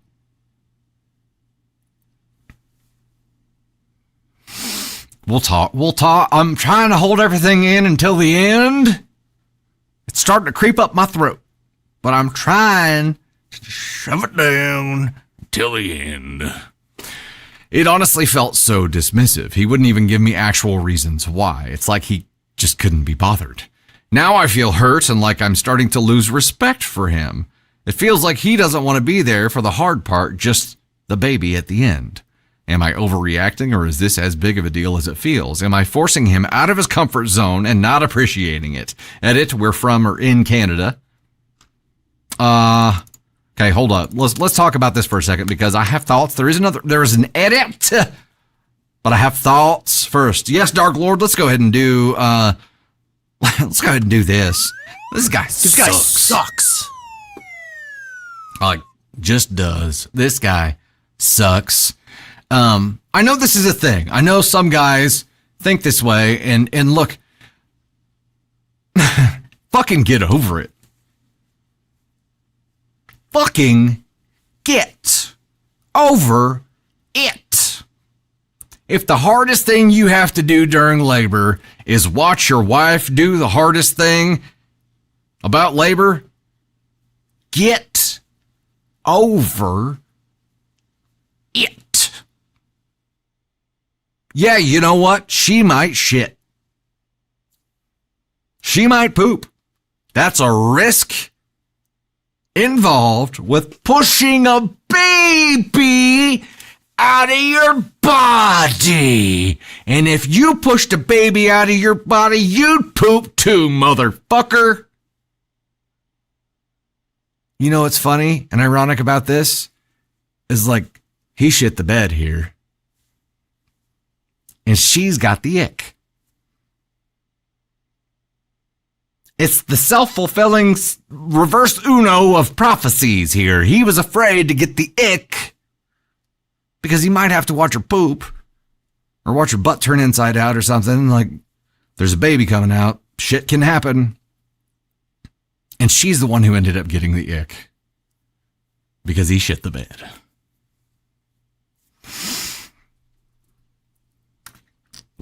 Kimmy says, I don't know a single dad that didn't want to be in the room during birth. This dude's a major red flag. Agreed. Also, when I first read that, I read it as single dad, which he might be soon. Single dad.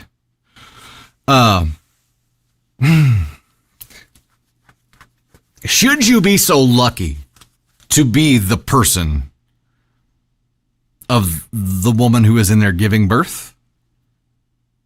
Should you be chosen for this honor? It is a fucking honor to be there to witness the creation of life just fucking happen, dude. And if it is your child, it is something I can't imagine missing. It's not supposed to be like an aesthetically pleasing process, but it's beautiful. I don't know. This, which also makes me, his reaction to this makes me really worried for how he is going to treat OP as her body adjusts postpartum. If the aesthetic is the problem here, I've got concerns for the body shame that happens soon. Teresa Pilko, a member for 20 months of the Gosh Heck and Thunder Crew, said my fiance almost passed out and nurses had to stop tending to me and take care of him. LOL. He got apple juice and cookies, but he was there. Hey, you know what? Fucking trooper. Like you're there. Yeah, you almost passed out. That sucks. And now it's a story. But you were there. You were there. It's awesome. He's the type who will cheat on his pregnant wife. And at this point, maybe already has. Well, I don't, that might be a good link that we could draw there and say like men who don't want to be in the delivery room are the same men who are repulsed by their wife late pregnancy and will be repulsed by their wife postpartum. AKA douchebags. Here's the edit. He called me back. We are long distance at the moment. It's not getting better. He said he doesn't want to be in the delivery room. He doesn't want to hear me scream or see me poop or see the baby being born. He says I have a fairy tale vision of the birth I want. I told him a part of me. Oh no, he's saying that to OP. He's not saying he has a fairy tale vision. He's saying, OP, you have this fairy tale vision of the birth that you want, but it's just not going to be that because I won't be there. Sorry, you can't make me. I told him a part of me also wants him there to see how much I'm going through to give birth to our child and appreciate me in the process and be there for me. He started laughing and say, oh, I see now. It makes sense. You want to do a dramatic spectacle and scream. Well, you're getting an epidural, so no screaming.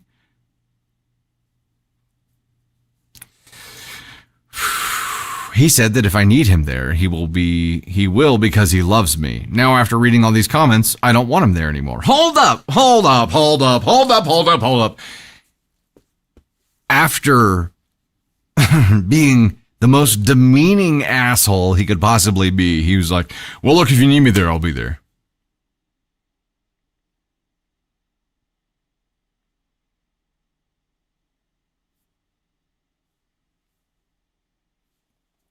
Edit. I see some comments about the long distance thing. We're currently long distance, about a 6.5 hour drive. After we got married, I had to move up north to where he works. My work let me work from home for a while, so it was fine. I got pregnant, but I didn't feel comfortable giving birth up there. The hospital in town doesn't have an OB unit, and the closest hospital is 50 minutes away. Poor reviews, none of my family is up there. I chose to deliver at a hospital 10 minutes away from my parents' house, one of the best children's hospitals in Canada.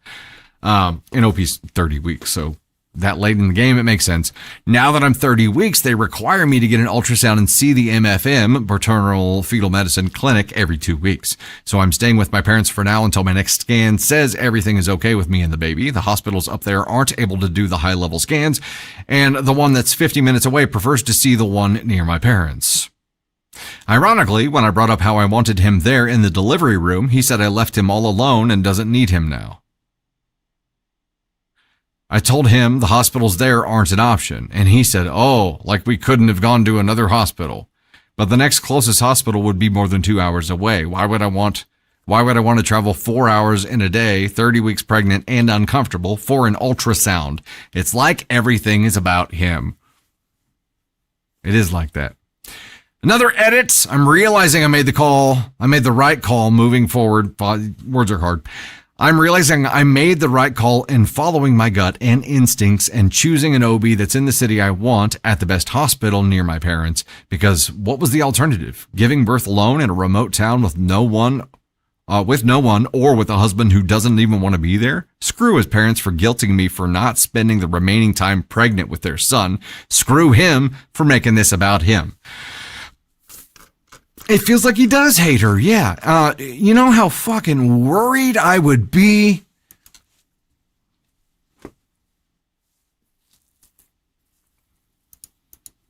To have a wife at 30 weeks pregnant, be 6.5 hours away.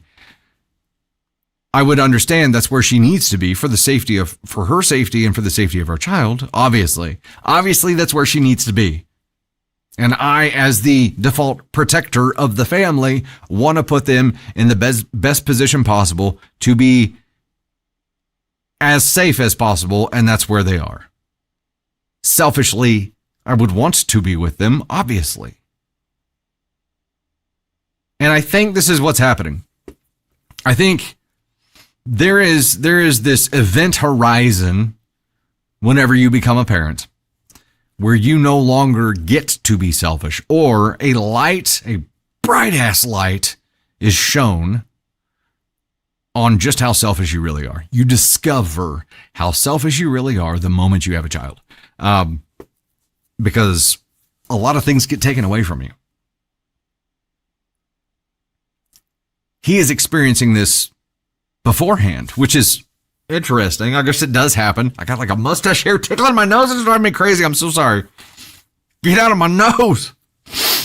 Kira dropping the 2 on the YouTube side says birth equals beautiful, disgusting emotional experience. 100%. 100%. I need to look this up and see how long ago this one was posted. Oh no, it was 1 day ago, but it's been removed. Damn it.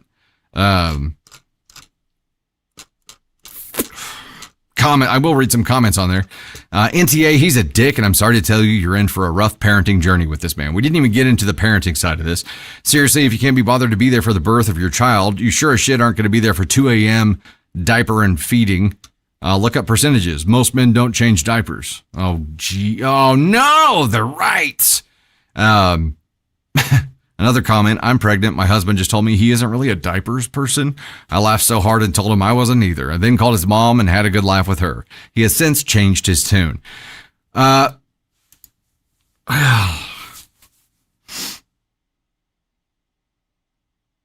Oh, Jessica, good point. He sounds like the type of man who would be jealous of a baby boy who's nursing. I'm jumping on that one. Blocked. Brandy, husband, missed your first there for the second and actually said, can we speed this along? Sure, I'd love to. I'd love to, but also every time I try to speed it along, my risks of an episiotomy increase tenfold. So how about we rip your body open instead? You know what I mean? Dr. Sweet's dropping the 10 bomb. I truly think that some men believe that just because women can give birth, they automatically are okay and can deal with it all. Women are new to this and human too. Absolutely. And for a first fucking child, being a first time mother is a terrifying experience, I'm sure. Being a father in the delivery room, watching your wife and your child go through an extremely dangerous process ain't easy either, but it's nothing compared to what they are going through. I mean, your baby's like smushing down to like tube size. Like the whole skeleton's like collapsing in just to get out, and then it has to like pop back together basically.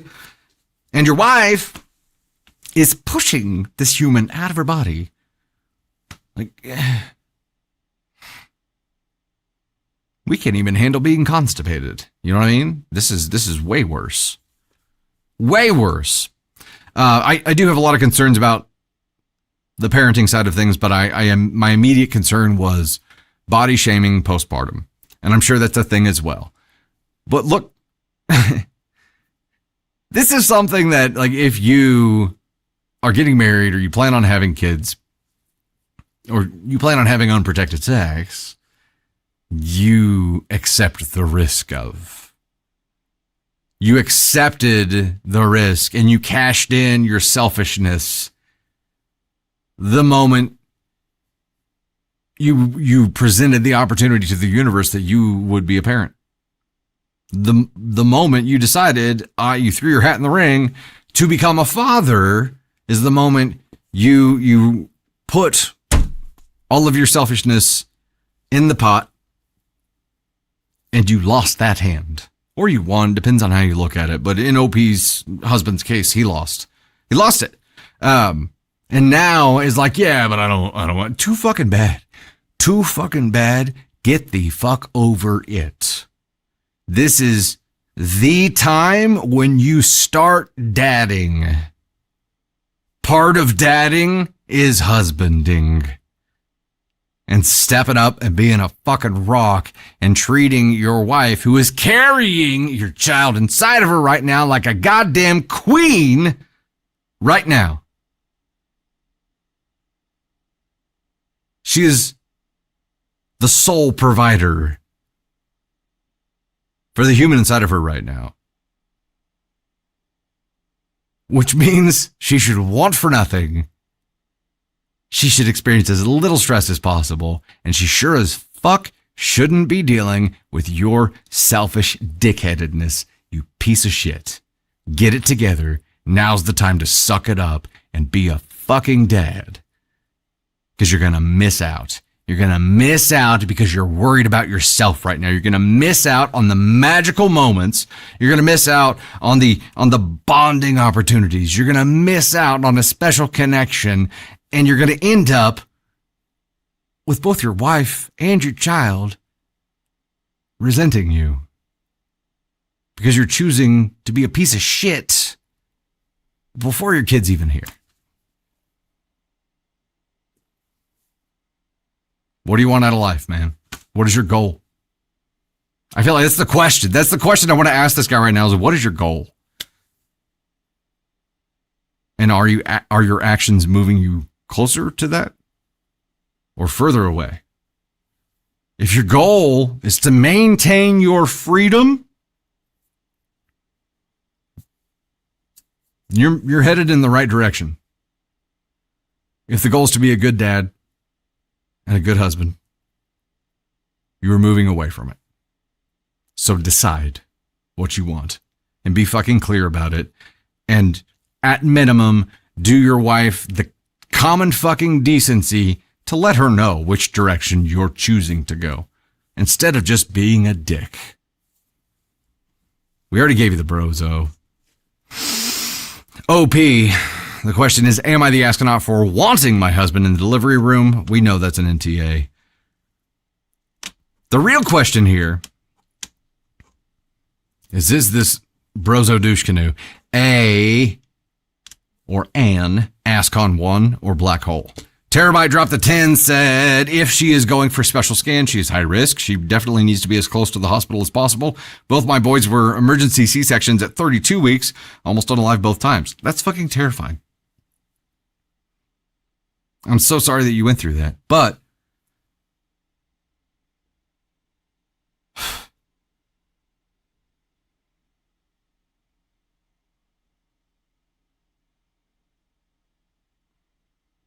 man, yeah, that is terrifying. We had a scare with Navy where she was stuck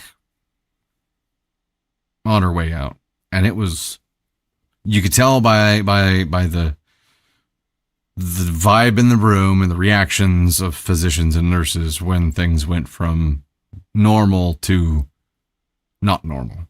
And that is like the most terrified you will ever be. Brenda Joe, even my asshole ex was present at all 3 births. So this is pretty low. And I guess that's one of those things like this, as a dad and as a first time dad, like there are, you already committed. That's the hard part to hear for this guy is you already made the choice. If you choose something different now, you're going back on your word. To 2 people, not just 1. And that's terrifying. That's a Horcrux moment, right? That's you split the soul into multiple pieces.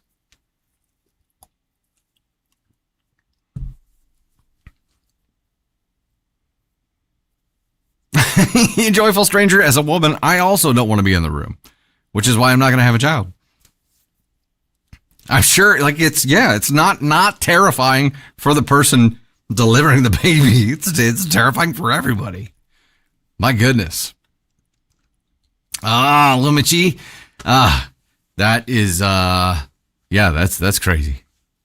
Casey, thanks for hanging out with us. All right, 10:48. I gotta move. I've got 3 more stories to read. Okay, maybe this is why you're failing, Stan. You're not helping me stay on track. Look, man, I'm really just here to watch and to make sure you don't say nothing too stupid.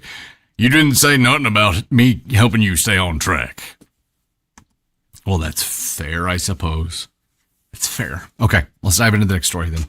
After a quick Interlude. Irene Joy, thanks so much for the roses. Nana Lynn, Magnolia Girl, and Rigby. Diz, love the name. I used to, Dizzy Gillespie fan here. Beth B, Florida Girl, dropping the Hondo Bolts. Ames, KCK, Kel Stafford, LAD, Just Jess, Clarissa Fortner, Angie. Thank you guys so much for the love. Appreciate that. Let's go. Next story. Am I the Astronaut for taunting my sister with the fact that she wasn't the only person my late boyfriend cheated on me with? Okay. Girl. No, this is NTA for me based on title alone. Let's go. Wonder Woman, next story, please. If he said that, I would slap him. Am I the Astronaut for taunting my sister with the fact that she wasn't the only person my late boyfriend cheated on me with? I said NTA and then I read it again. I heard late boyfriend and I'm like, oh. When my boyfriend, 24, male of 3 years, died 6 months ago. Yeah, there's the I, 22, female, was devastated to find out that my sister, 24, female, and him had been sleeping together behind my back for months. She told our brother, 19, male, for support, but instead of supporting her, he told me and then supported me through it. My sister told me I couldn't hate her because they were in love and I needed to understand she was grieving and had every right to grieve. I said, fuck her grief, fuck her. I told her she had no right, and the more she grieved openly, the more she was exposing herself to be a disgusting, untrustworthy asshole who sleeps with her own sister's boyfriends. My sister's friends found out about it, and most turned their back on her because they didn't trust her with their boyfriends. It's fair. A month ago, I found out, thanks to my late boyfriend's brother, that my boyfriend wasn't just cheating with my sister. There were at least 5 other girls, and maybe more.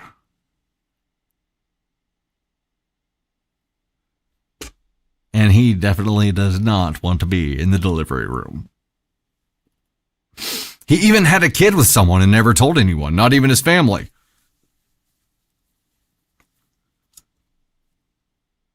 His brother only found out because he was going through his phone and accounts. This might sound weird, but I was relieved. It was easier for me to find out he was just a shitty cheater and not that he might have actually loved my sister.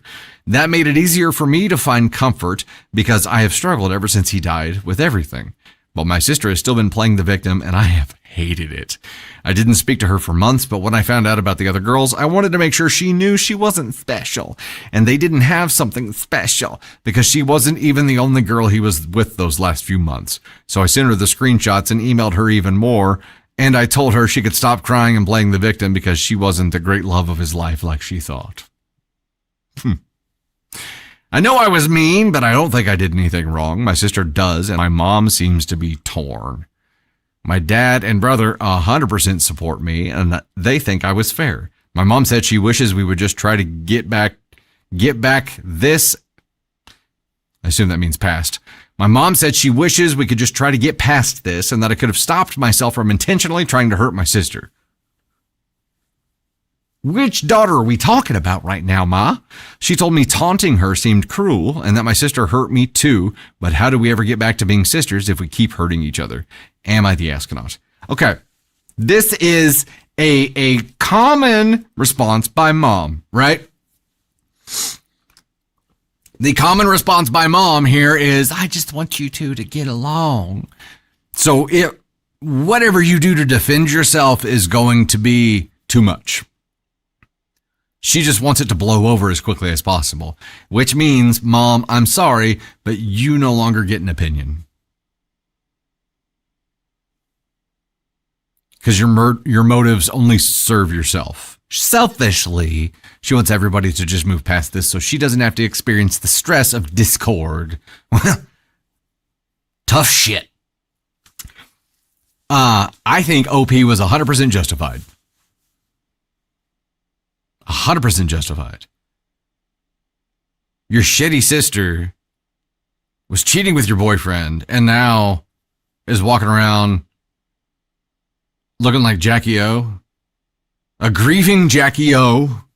Right now, that's how I picture her walking around the house with the dark sunglasses, the big ass ones. Like the black veil, the hat, and the black dress, just and tissue. Black gloves too, just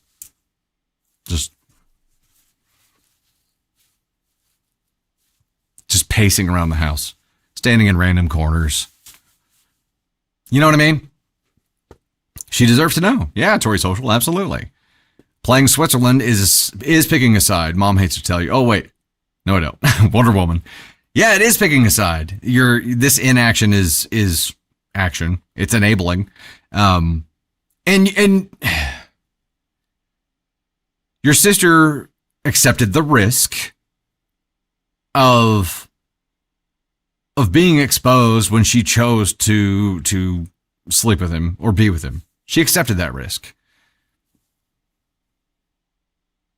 This is rent coming due on that. What's up, Kayla? How's it going? Yeah, there we go. Rain, you don't have to worry about spelling in chat. She has a golden child. I don't even know that this is a golden child thing. I think this is a thing where some like parents just want peace. They just don't like it when their children fight. Doesn't matter who did what. I just want y'all to get along. Again, tough shit, Mom. No. Sister who cheated with your boyfriend who is now deceased, OP, is a piece of shit and deserves to feel like shit. Sorry, yeah, when you do shitty things, you get to feel shitty sometimes. This is the cost of that. She's still going to grieve him because she's convinced that she was the love of his life. But if anything, you spared her more pain, did you not, OP? By enlightening her to the fact that there were at least 5 other girls. Should be easier for her to get over it now. She done him a favor. Amy Castro, exactly. She wants to be able to have both of them over for the holidays. She doesn't want the drama of there not being one person there, especially if it's an extended family, like big family gathering thing. She doesn't want the question. She doesn't want to have to explain it, and then she'll feel like a bad parent, and that's what it really boils down to. It's selfishly driven. Haven't been here forever. Where is everyone? Seeing son? Who do you mean by everyone? I'm here. As Queen Charlotte says, sorrows, sorrows, prayers. Everyone needs to get tested. Oh, lovely bones. That's a good point. So, NTA for you, OP. Let's make that official. NTA. What's up, Shauna Griffin? How are you? Stan's here. Yeah, Stan's here. Yeah, that's true. Stan is here. Stan is new. If you haven't been here in a while, this is somebody who you might not have met before. This is Stan. He doesn't talk much. Sorry, Lieutenant Stan. Lieutenant Stan! Ice cream! All right, let's move over to the next story. I won't do an interlude on this one. I'll get caught up between this and the last story here. Am I the astronaut for refusing a last-minute custom order from my most loyal customer and basically ending our relationship over it? Sounds like OP accepted the risk on this one. Am I the astronaut for refusing a last-minute custom order from my most loyal customer and basically ending our relationship over it? I'm NTA off title alone because OP accepted the risks of the associated pain with this choice. I own a small bakery and have been running it for about 6 years now. We do walk-in sales and pre-orders, and our pre-order policy is pretty clear. Custom cakes need at least 72 hours notice. No exceptions. It's posted on our door, our Instagram, and on the order form on our website. Marcus has been coming in almost every week for like 4 years. He buys coffee, grabs a croissant, sometimes picks up a loaf. It's better than dropping one. Genuinely one of my favorite regulars, the kind of guy who remembers my dog's name and asks about it every time. So when he came in last Thursday, 40 minutes before close, and asked if I could make a custom decorated cake for his mom's birthday the next morning, I felt genuinely terrible saying no. But I said no. I explained we didn't have the capacity, my decorator had already left for the day, and even if I wanted to help, I physically couldn't pull it off without it being a rushed mess. I offered him one of our ready-made celebration cakes that we keep in the display case. He said it wasn't the same and left without buying anything. The next day, he left a 2-star review saying we don't care about loyal customers, and that after years of support, he expected more flexibility. A few of my regulars saw it, and now I feel like I'm the villain of my own bakery somehow. My partner says I should have just tried. The 4 years of loyalty deserved the effort, but my decorator works set hours, and I'm not going to call her back at 8 p.m. for a last-minute order that wasn't even prepaid. Was I wrong to just stick to the policy here? I really like this guy, and I hate that it ended like this, but I also can't run a business where the rules only apply to strangers. All right, let's talk about this. There is a lot of entitlement going on.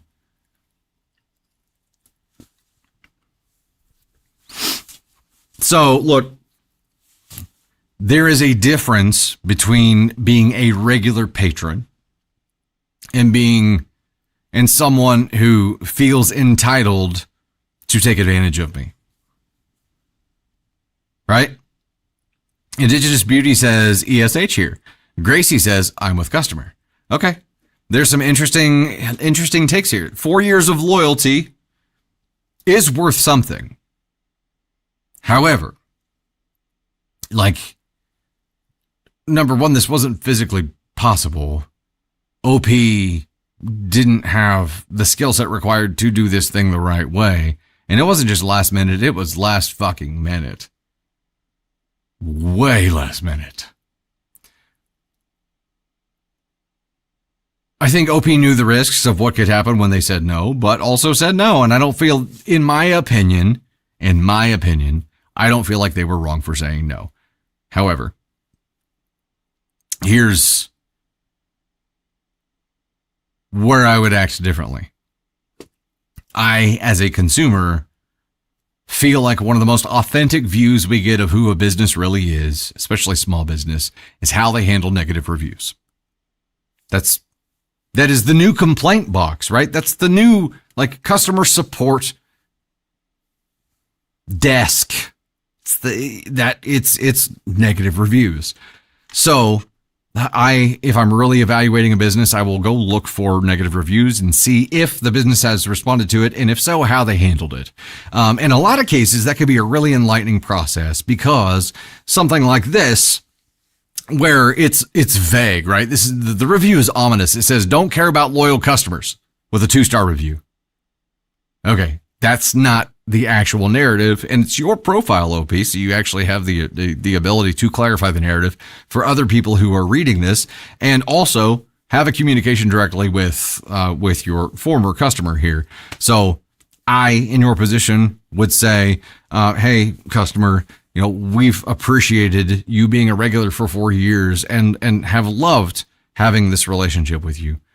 However, when you came in at X day and X time and needed to order and tried to order this thing that we have a set, serious, unbreakable 72 hours notice policy for, there was no way for us to be able to perform that miracle for you. And I am so sorry for that. I wish we had the capacity and the ability to turn things around much faster like that. And maybe someday we will be able to do that. But right now, we're a small shop that has a lot of constraints, and we do the best that we can. And unfortunately, that is not something we're currently equipped to do. Again, I apologize, but this policy is not new, has been around for a long time, and we're very active in making sure customers are aware of this. As a 4-year-long regular, you would have encountered this policy being displayed several places, several times. Hugs and kisses. XOXO. And she did offer an alternative here. That is something we do need to point out, Sadie. I'm glad you wrote that. But he wanted something special. Like, okay, if you want something special, you don't come in at the very end of the day before, when you need it in the morning. If you're looking for special is a think about it a week out, order ahead of time kind of thing.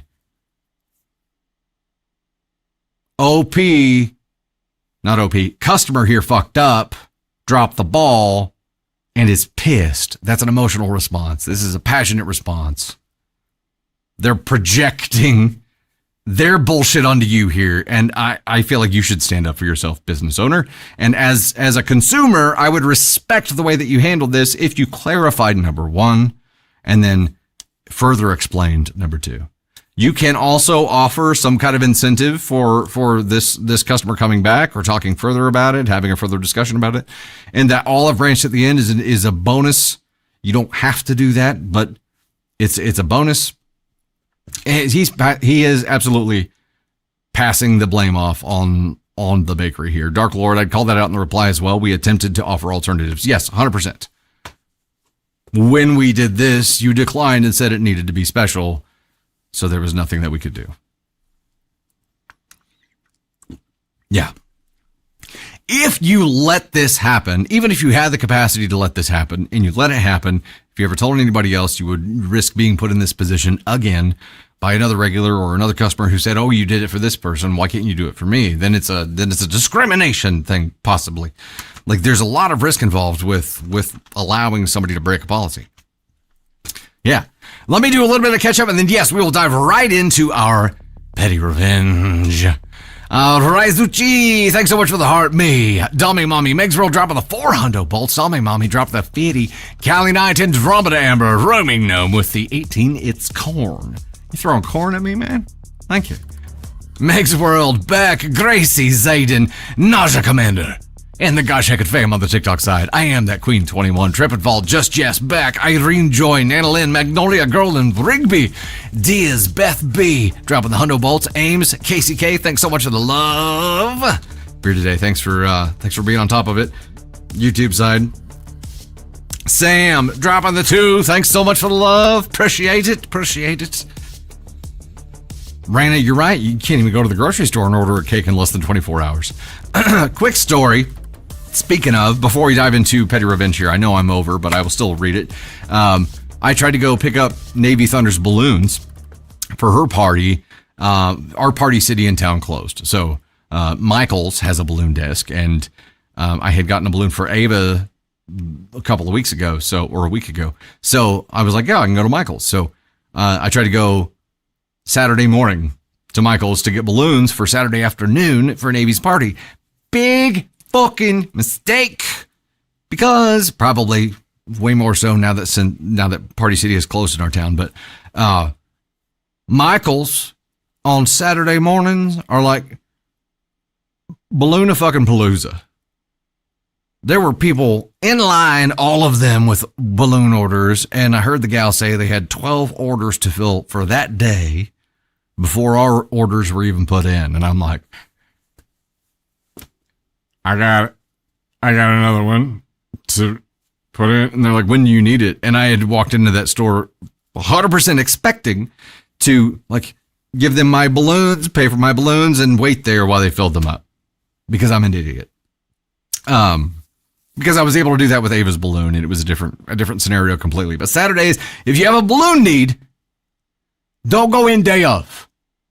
Order that shit ahead of time. That's the lesson I learned, because I instead of leaving with the balloons that I bought, had to say, I'll come back and pick them up later. And they're like, okay, when do you need them? And I'm like, 1 o'clock, which is like 3 hours from them. But I was like, that's the most I can wait.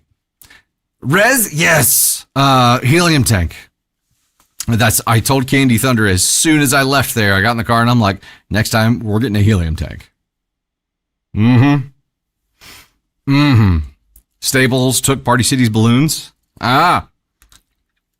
Interesting. Dollar Tree.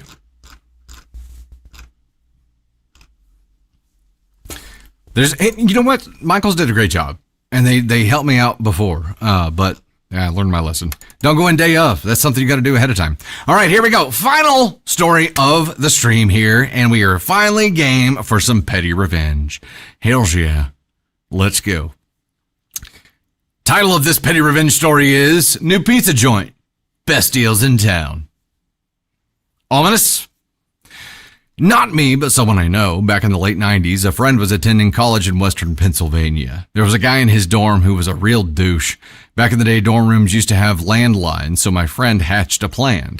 Him and a few other guys made posters with tear-off coupons for a fictitious pizza place called Douche's Last Name Pizza, with Douche's dorm room number listed on it. Then they went to all the local businesses in town, including the adult bookstore, and posted said posters. Douche's phone number got so many calls he had to disconnect the phone for the rest of the school year. Each time he would find posters and take them down, my friend and his friends would put them back up again. He never figured out who was doing it, but he was a lot less of an asshole after that. This is like a movie response. This is fantastic. I friggin' love it. Yoko, thanks so much for the butterfly. I did catch it. It was awesome. And Sam, the clapping seal, thank you so much. Thank you guys. That's awesome. This is an amazing way to deal with an asshole.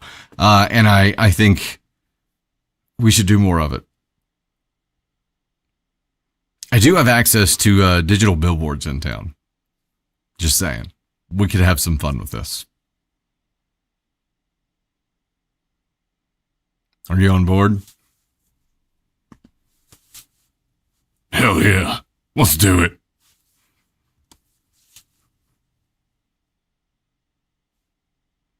Stan's on board. I don't have anybody I need to do that to right now. But yeah, it was Stan's idea, 100%. It was Stan's idea. I don't have... It's there. Just in case anybody ever fucks with us. You know what I mean? It's there. All right, that is it for me tonight, folks. Look, I only went 10 minutes past with all of my fuckery for the whole show, only 10 minutes long. That is pretty good for pacing. I feel like I'm decently proud of myself for that. Thank you guys so much for hanging out with me tonight. Always a blast. Of course, it's always more fun whenever Tater is here with me, but I'm glad that I hope that she was able to get a restful night in there. But rest assured, she'll be back with me on Wednesday, as will Tony Spark, as will Caden Thunder as well. We're going to have a hell of a good time Wednesday at 3 p.m. Reminder, the VIP lives coming up this month are TikTok, Superfan Only Live, the 14th. Thursday the 14th, that's next Thursday, not this coming one, but next at 9 p.m. and YouTube at the 28th. So it'll be the last Thursday of May. And there we go. Have a fantastic night. Thanks so much for hanging out with me. It was a great 10 minutes, Roaming Gnome. It's not the worst number I've heard. Just saying. Bye, guys. Thank you. You finished the blanket? Victoria? Hell yeah. Nice. Success. Somebody's pointing the water hole.